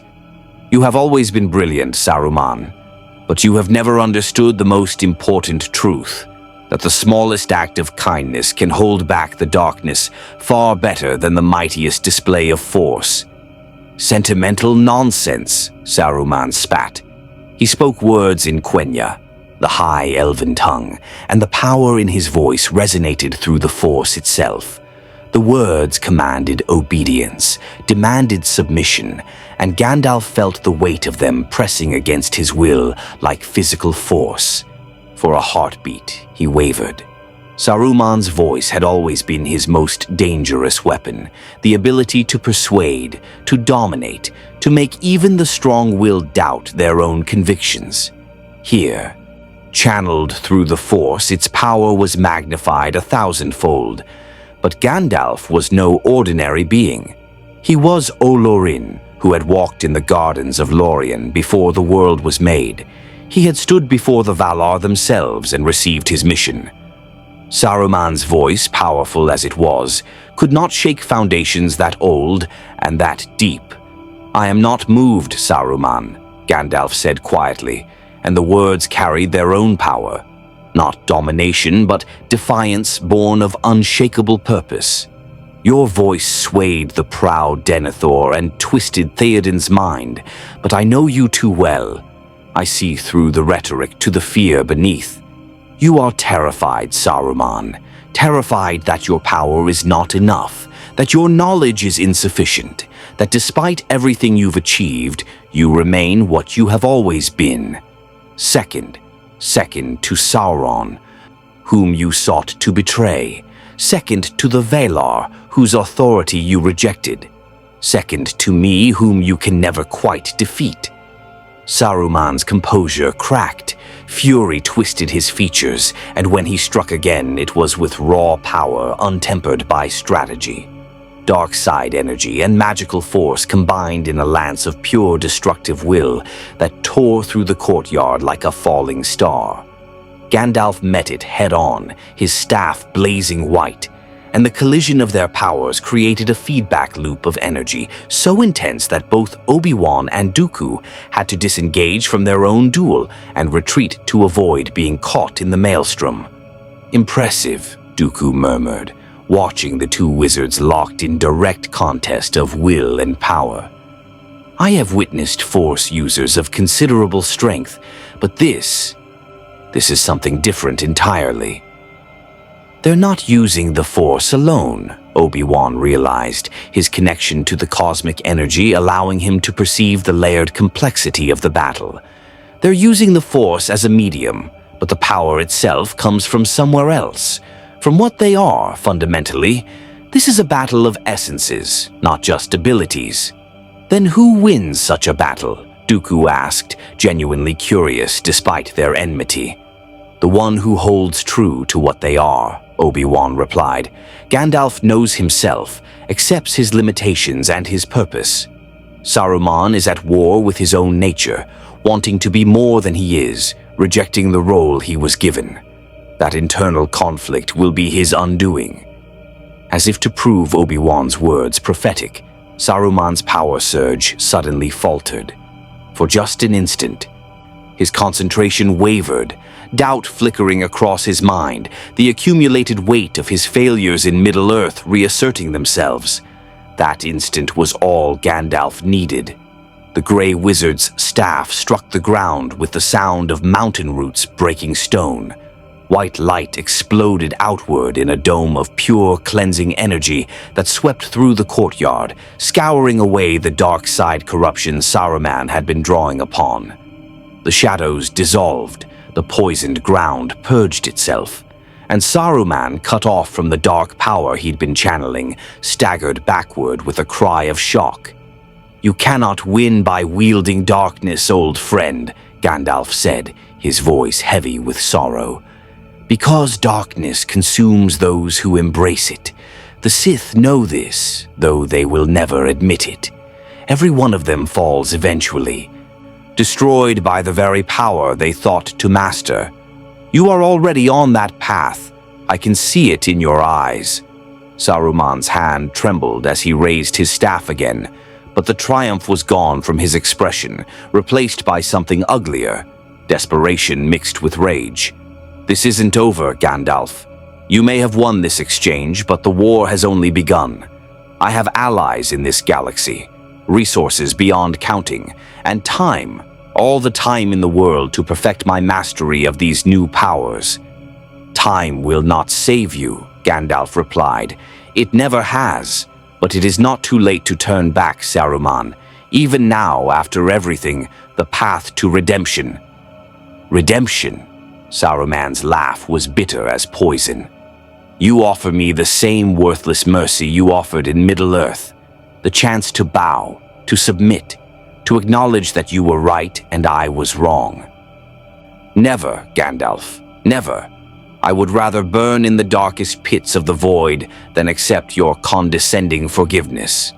Before Gandalf could respond, Dooku was at Saruman's side, his lightsaber creating a defensive barrier. "This engagement is over. We've learned what we needed to learn." He looked at Obi-Wan, then at Gandalf.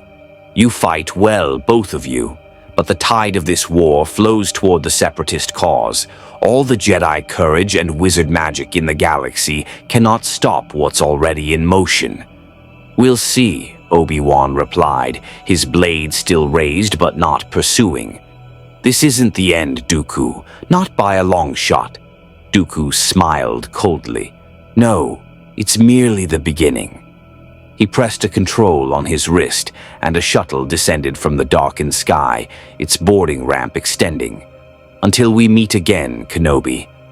"And Gandalf, I suggest you ask your Jedi friends about the true nature of this war, about the clone army's origins, about the Republic's Chancellor and his interesting emergency powers.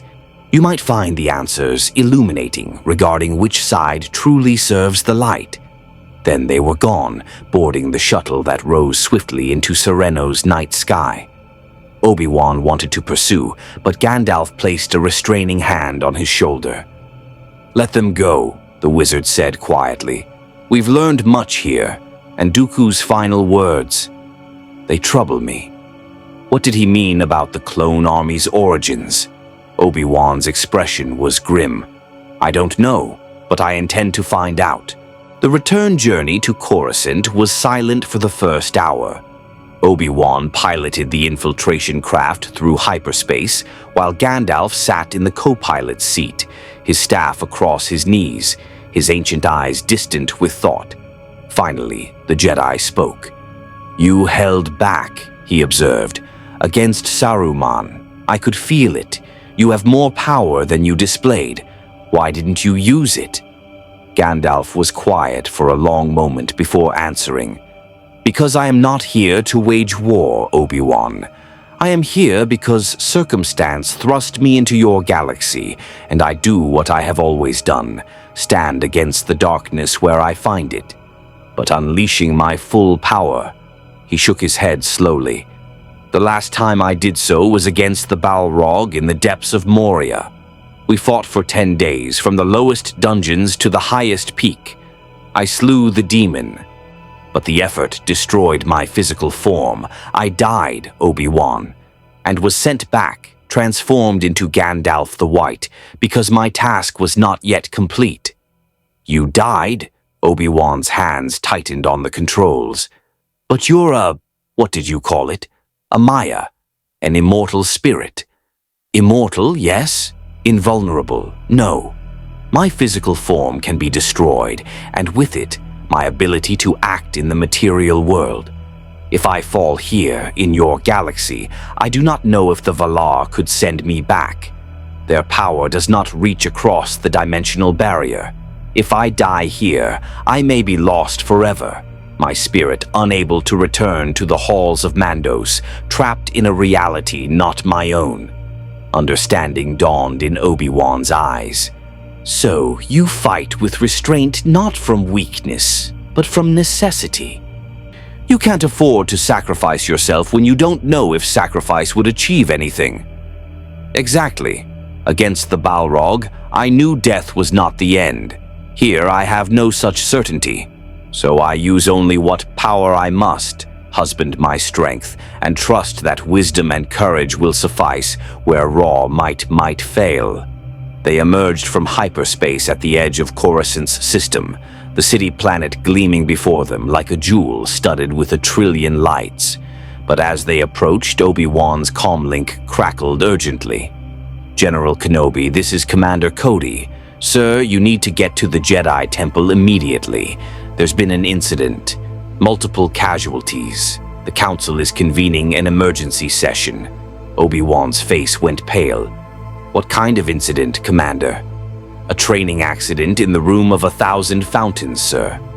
"Except..." Cody's voice was tight with controlled emotion. "Witnesses say it wasn't an accident. Someone sabotaged the training equipment. 3 Padawans are dead, 7 more injured. And sir, there was a message left at the scene, written in a language nobody recognizes except Master Yoda. He says it's Elvish." Gandalf and Obi-Wan exchanged a sharp look. "We're inbound," the Jedi said grimly. "Tell the Council we'll be there in 20 minutes." The journey through Coruscant's atmosphere and the landing at the Temple's platform felt interminable. When they finally reached the Room of 1,000 Fountains, usually a place of serenity and natural beauty within the temple, they found it transformed into a scene of tragedy.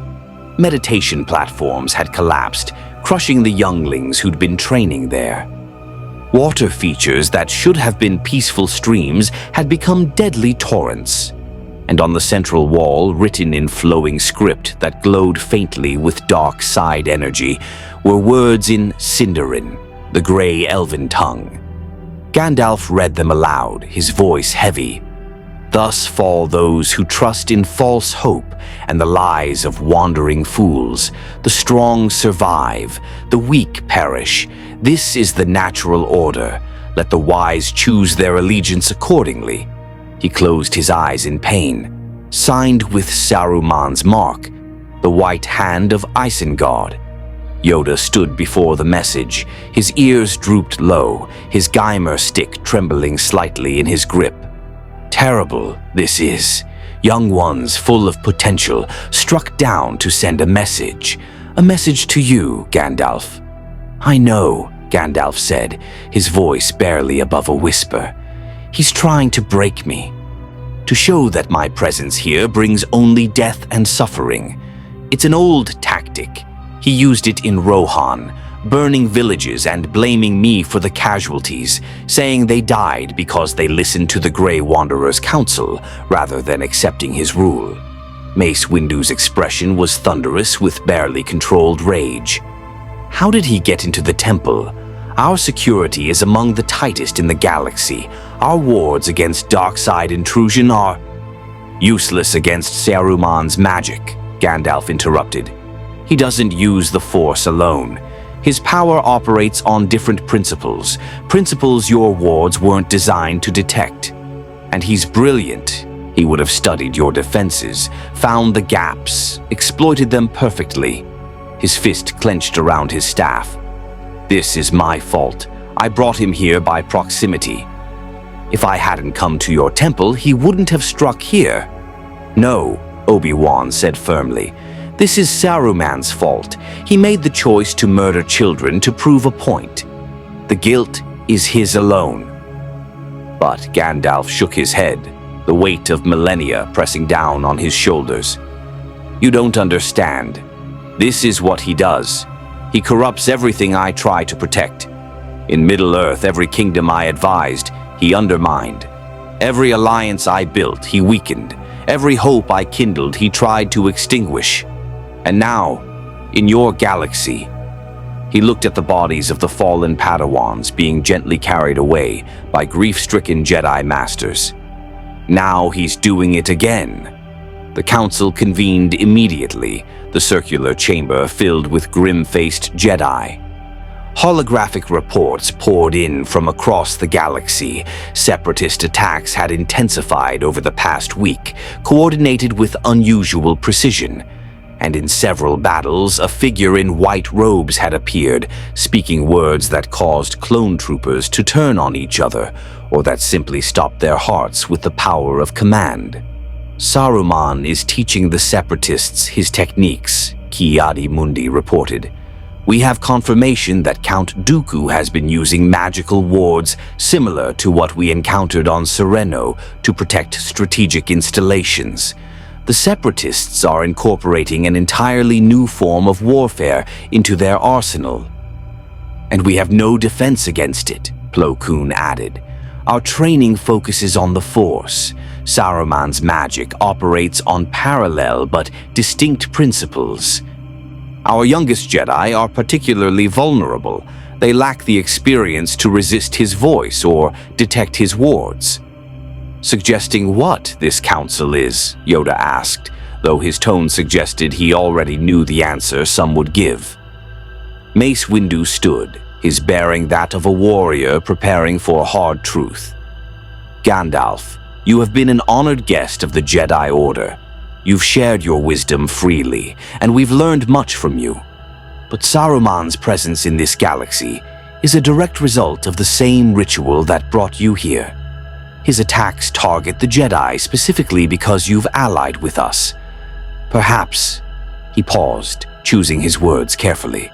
Perhaps it would be wiser for you to pursue Saruman independently, without the Jedi's involvement. That way, he would have no reason to target our temple or our younglings." The chamber fell silent.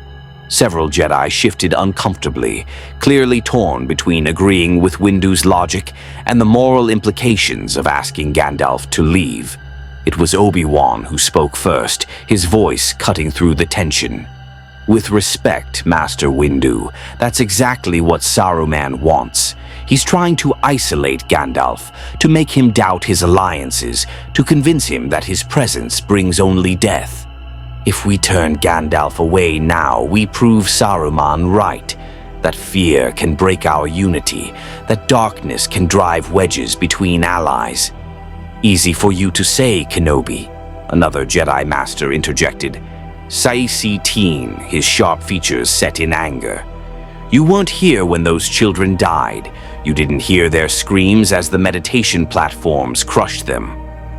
If Gandalf leaves, Saruman has no reason to strike at the temple again. If Gandalf leaves, Saruman wins," Obi-Wan countered. "He's not just trying to kill us, he's trying to kill our hope, our willingness to stand together against darkness. That's always been his method. Divide and conquer. Make us so afraid of casualties that we abandon our principles." Gandalf listened to the debate, his expression unreadable. Finally, he raised his staff, and the gesture commanded immediate silence. "Master Windu speaks wisdom, even if I dislike the conclusion. I have brought danger to your order. Saruman will continue to strike at those I ally with, using innocent deaths to torment me and break your faith in our partnership. Perhaps it would be best if I departed. Pursued him alone, as I have done before." "And if you fall alone?" Yoda asked quietly. "If Saruman defeats you in isolation, with none to aid you? What then, Gandalf the Grey?" "Then I fall," Gandalf replied simply. "I have fallen before, but at least I will fall without having caused the deaths of your younglings." "Unacceptable, this is," Yoda said, his voice carrying surprising steel. "A test, this attack was. A test of our courage, of our commitment to what is right. Turn away an ally because the enemy strikes at us. Abandon one who fights the darkness because fighting brings danger." He struck his Geimer stick against the floor with surprising force. "What kind of Jedi would we be if fear drove our choices? What kind of order if safety mattered more than standing with the light?" Mace Windu's jaw tightened, but he inclined his head respectfully. "Master Yoda, I understand your point. But we have a responsibility to protect those under our care. Every day Gandalf remains allied with us is another day Saruman might strike at our temple, at our Padawans. Then we guard them better," Obi-Wan interrupted. "We learn from this attack. We study Saruman's methods and develop countermeasures. Gandalf can teach us about his magic, help us understand how to defend against it. Running away solves nothing." The debate continued for another hour, voices rising and falling, arguments made and countered. But gradually a consensus emerged, not unanimous but sufficient. Gandalf would remain as an ally of the Jedi Order, but he would also take the fight directly to Saruman with a strike force of Jedi volunteers who understood the risks and chose to face them anyway. As the council dispersed, Gandalf found himself standing alone in the chamber with Yoda, the ancient Jedi Master, regarding him with eyes that had witnessed centuries of conflict and compromise. "Doubt yourself, you do," Yoda observed. "Wonder if your presence here brings more harm than good." "How can I not?" Gandalf replied wearily. "Everywhere I've walked in this galaxy, conflict has followed. The Republic was at war before I arrived, yes, but Saruman has escalated the violence, made it more brutal and personal. Those children died because he wanted to hurt me. How do I bear that weight?" The same way the Jedi bear the weight of every clone trooper who dies under our command, Yoda said gently. The same way anyone bears the weight of difficult choices by remembering why we fight. Not for glory, not for victory, but because darkness unopposed spreads, and silence in the face of evil is consent. Saruman killed those younglings, Gandalf, not you. He chose that action. Own his choices, you cannot. In Middle-earth, I had the Valar's mandate, Gandalf said quietly. I knew my purpose, understood my role. Here I am adrift, fighting a war I don't fully understand, in a galaxy that isn't mine, against an enemy who uses my own presence as a weapon against the innocent. Purpose comes not from certainty, Yoda replied.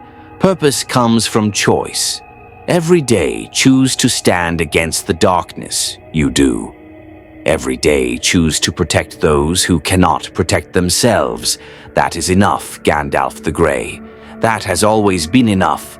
The strike came 3 weeks later, and when it did, it shook the foundations of the separatist war machine.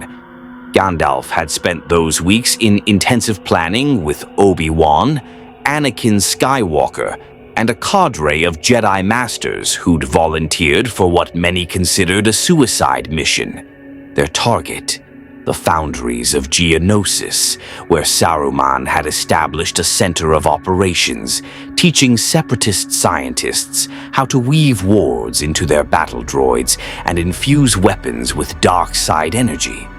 Intelligence suggested that both Count Dooku and Saruman would be present, a rare opportunity to strike at the leadership of the separatist magical warfare program. But more importantly, Gandalf had discovered something about the foundries that changed the entire calculus of the mission. They're building something, he told the assembled Jedi, holographic schematics hovering before them. Not just droids or weapons, something larger. I felt it through the Force, a great working of power unlike anything this galaxy has seen. Saruman calls it the voice engine. Voice engine? Anakin asked, his brow furrowed. The young Jedi had been skeptical of Gandalf at first, but 3 weeks of training together had built mutual respect. What does it do? It amplifies his voice across entire star systems, Gandalf explained grimly. Imagine Saruman's ability to command and dominate, but broadcast through subspace like a hologram signal. Every being within range would hear his words, feel the weight of his will pressing against their minds. He could turn entire planetary populations into obedient servants with a single speech, or simply command them to stop their hearts and die where they stand. The silence that followed was profound and terrible. That cannot be allowed to activate, Mace Windu said flatly. Even if it costs us everything, that weapon must be destroyed. Agreed, Gandalf replied, which is why this mission cannot fail, and why I must ask you all to trust me in what comes next. The assault on Geonosis began at dawn, if such a concept existed on a world with alien sun cycles. Republic forces struck from 3 vectors simultaneously, Anakin leading a fighter squadron to engage the Separatist fleet in orbit, Obi-Wan commanding a ground assault on the Foundry's main entrance, and Gandalf doing something none of the Jedi quite understood. The Grey Wizard stood alone on a mesa overlooking the Foundries, his staff planted in the red sand, his robes whipping in the hot wind. Around him, the Force gathered with unusual density, responding to his will in ways that should have been impossible for someone not born to this galaxy. In the Foundries below, Saruman felt the disturbance and smiled coldly. So predictable, Gandalf. You come alone to face me, thinking your martyrdom will inspire these Jedi to greater efforts. How tiresome.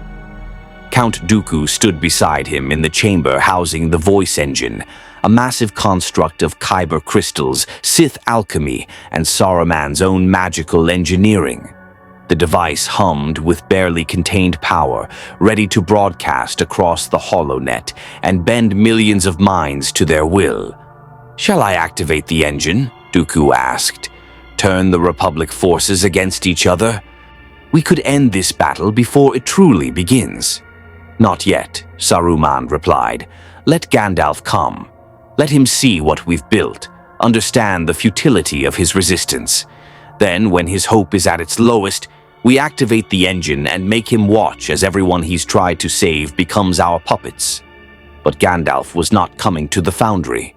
He remained on the mesa, and as the battle raged below, Republic gunships exchanging fire with Separatist fighters, clone troopers clashing with battle droids, the wizard began to speak, not in the Black Speech, not in Quenya or Sindarin, but in the true tongue of the Ainur, the language of creation itself, filtered through the Force and amplified by every ounce of power his Maiar essence could channel without destroying his physical form.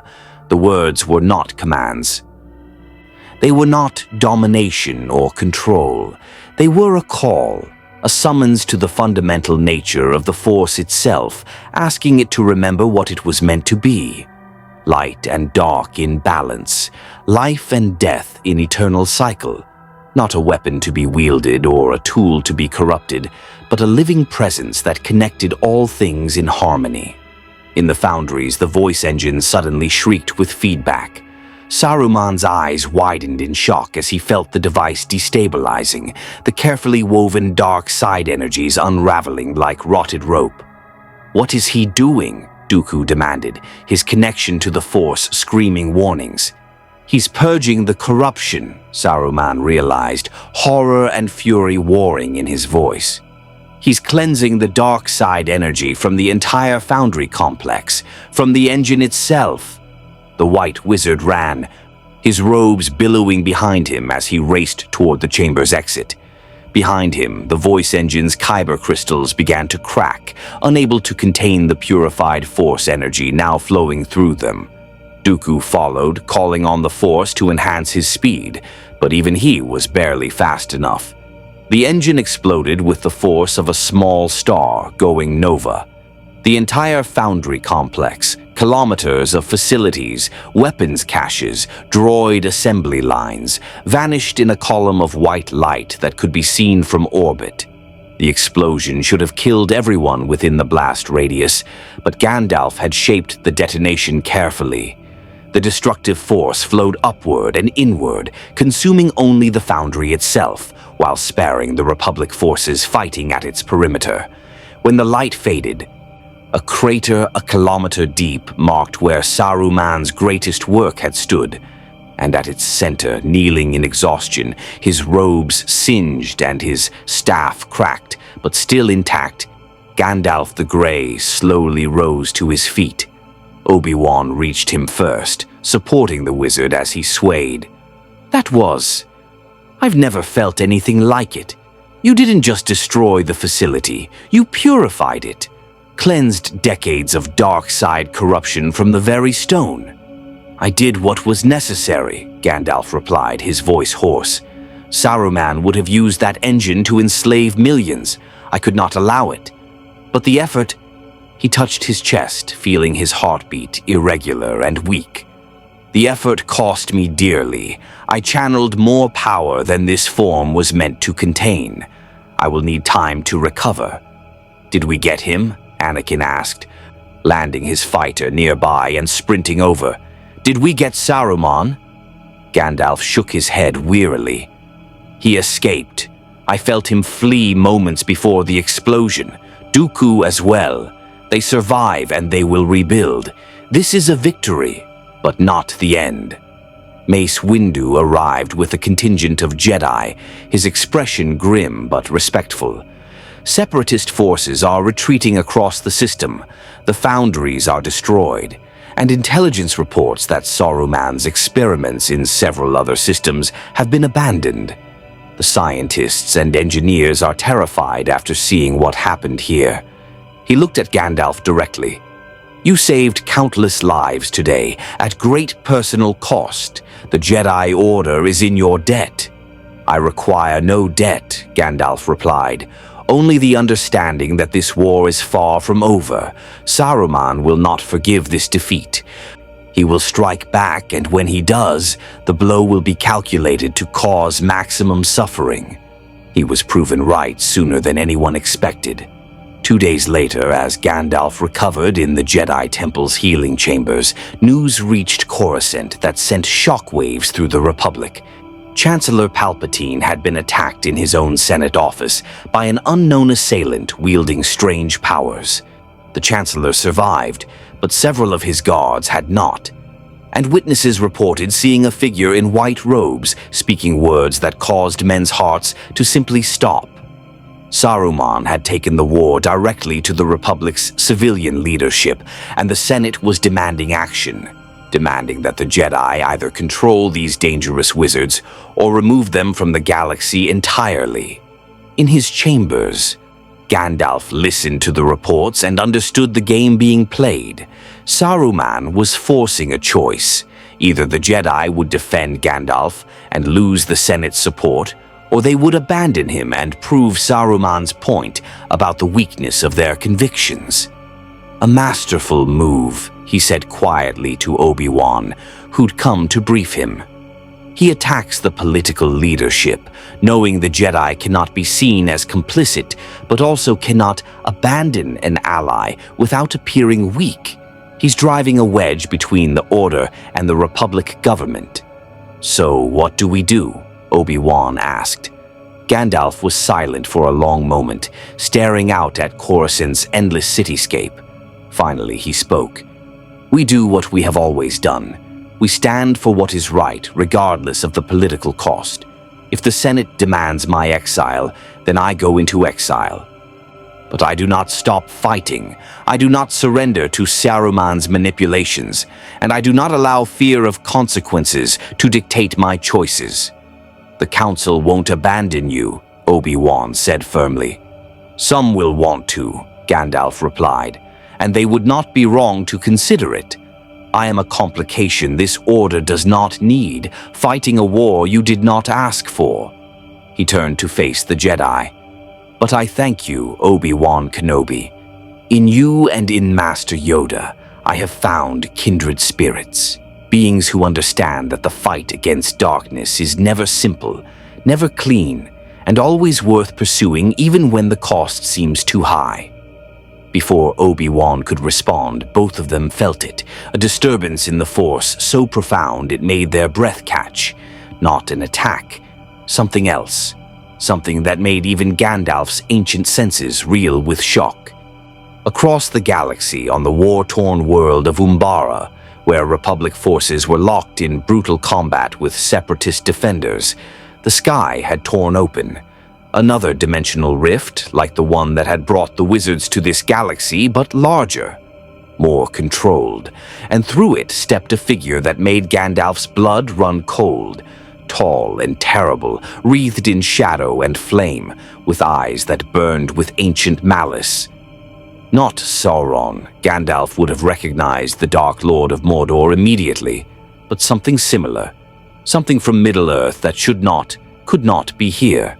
A Balrog, a demon of the ancient world, and it was not alone. Through the rift poured beings of darkness, orcs by the thousands, wargs, even what looked like cave trolls. An army from Middle-earth, pulled through the dimensional barrier by some new ritual, some new working of power. Obi-Wan's comlink exploded with frantic reports. Unknown hostiles on Umbara. They're not separatist. They're something else entirely. Creatures that don't show up on our sensors, that our blasters barely affect. We need reinforcements immediately. Gandalf closed his eyes in profound weariness. Saruman has opened another rift. He's bringing Middle-earth's darkness into your galaxy, combining 2 worlds' worth of evil into a single force. He opened his eyes, and they burned with the light of the flame Enor. This is no longer a conflict between 2 wizards. This is a war for the very soul of your galaxy. Then we fight, Obi-Wan said simply. Together, the Jedi and the wizard, against whatever darkness threatens the light. Gandalf nodded slowly, gripping his staff despite the exhaustion that made his hands shake. Together, as it should be, as it must be. He looked out at the stars, knowing that somewhere out there, Saruman was watching, waiting, preparing his next move in a game that now spanned two realities. The Astari War had truly begun, and the galaxy would never be the same. The Senate chambers erupted in chaos as holographic reports from Umbara displayed creatures that should not exist, demons wreathed in fire, hordes of twisted beings that fought with primitive savagery but supernatural resilience. Across the Republic, fear spread like wildfire. The clone armies, trained to fight droids and separatist forces, found themselves facing enemies that seemed pulled from ancient nightmares. In the Jedi Temple, Gandalf stood before the Council one final time, no longer as a guest, but as a warrior preparing for the longest battle of his existence. His robes had been mended, his staff repaired through a combination of Jedi craftsmanship and his own magic. But the weariness in his eyes spoke of burdens that went beyond physical exhaustion. Saruman has committed an act of unforgivable recklessness, he told the assembled masters. Opening dimensional rifts of that magnitude could destabilize both realities. He doesn't care. In his pride and fury, he would rather see both galaxies burn than admit defeat. The Balrog alone could devastate entire worlds if left unchecked. And if he continues bringing creatures through, Gandalf's jaw tightened. If he brings the Nazgul, the Ring Wraiths, beings whose very presence corrupts and enslaves, your galaxy will face horrors it is not prepared to withstand. Then we prepare, Yoda said quietly. Learn we must from you, Gandalf. Teach us about these creatures, their weaknesses, their natures. Fight them we will together as allies in the truest sense. Mace Windu, who had been among the most skeptical of Gandalf's presence, now nodded with grim acceptance. The Senate may demand your exile. Politics may require the Jedi to distance ourselves from you publicly. But privately, you will have our full support. Whatever resources you need, whatever aid we can provide, it's yours.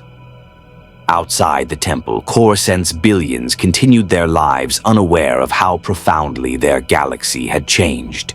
Two immortal wizards now waged war across the stars, one seeking to kindle hope in the darkness, the other pursuing dominion through any means necessary.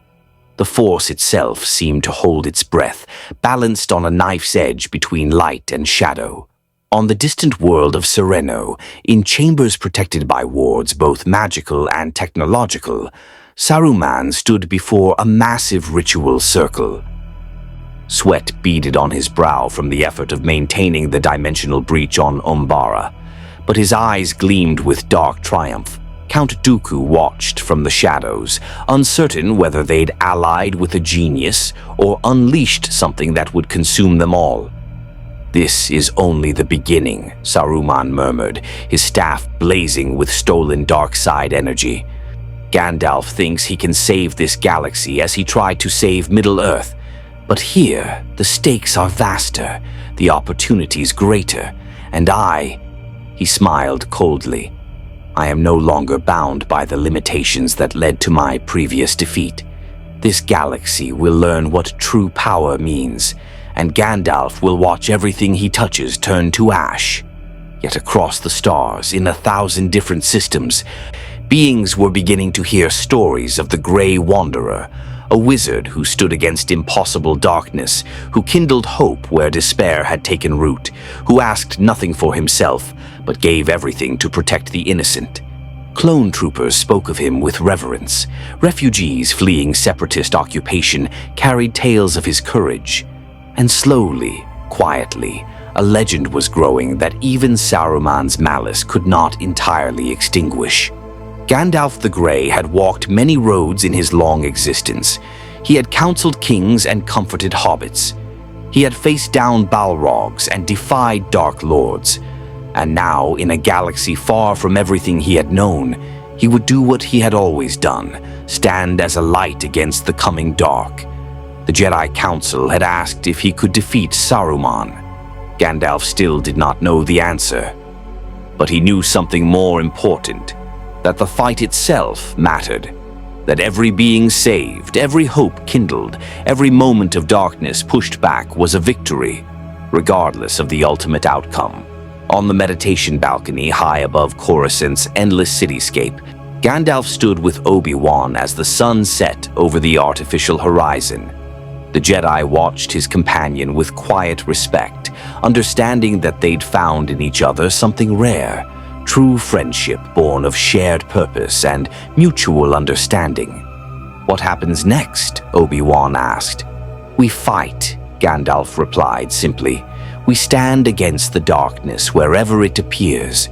We protect those who cannot protect themselves, and we remember that even the smallest light can push back the deepest shadow."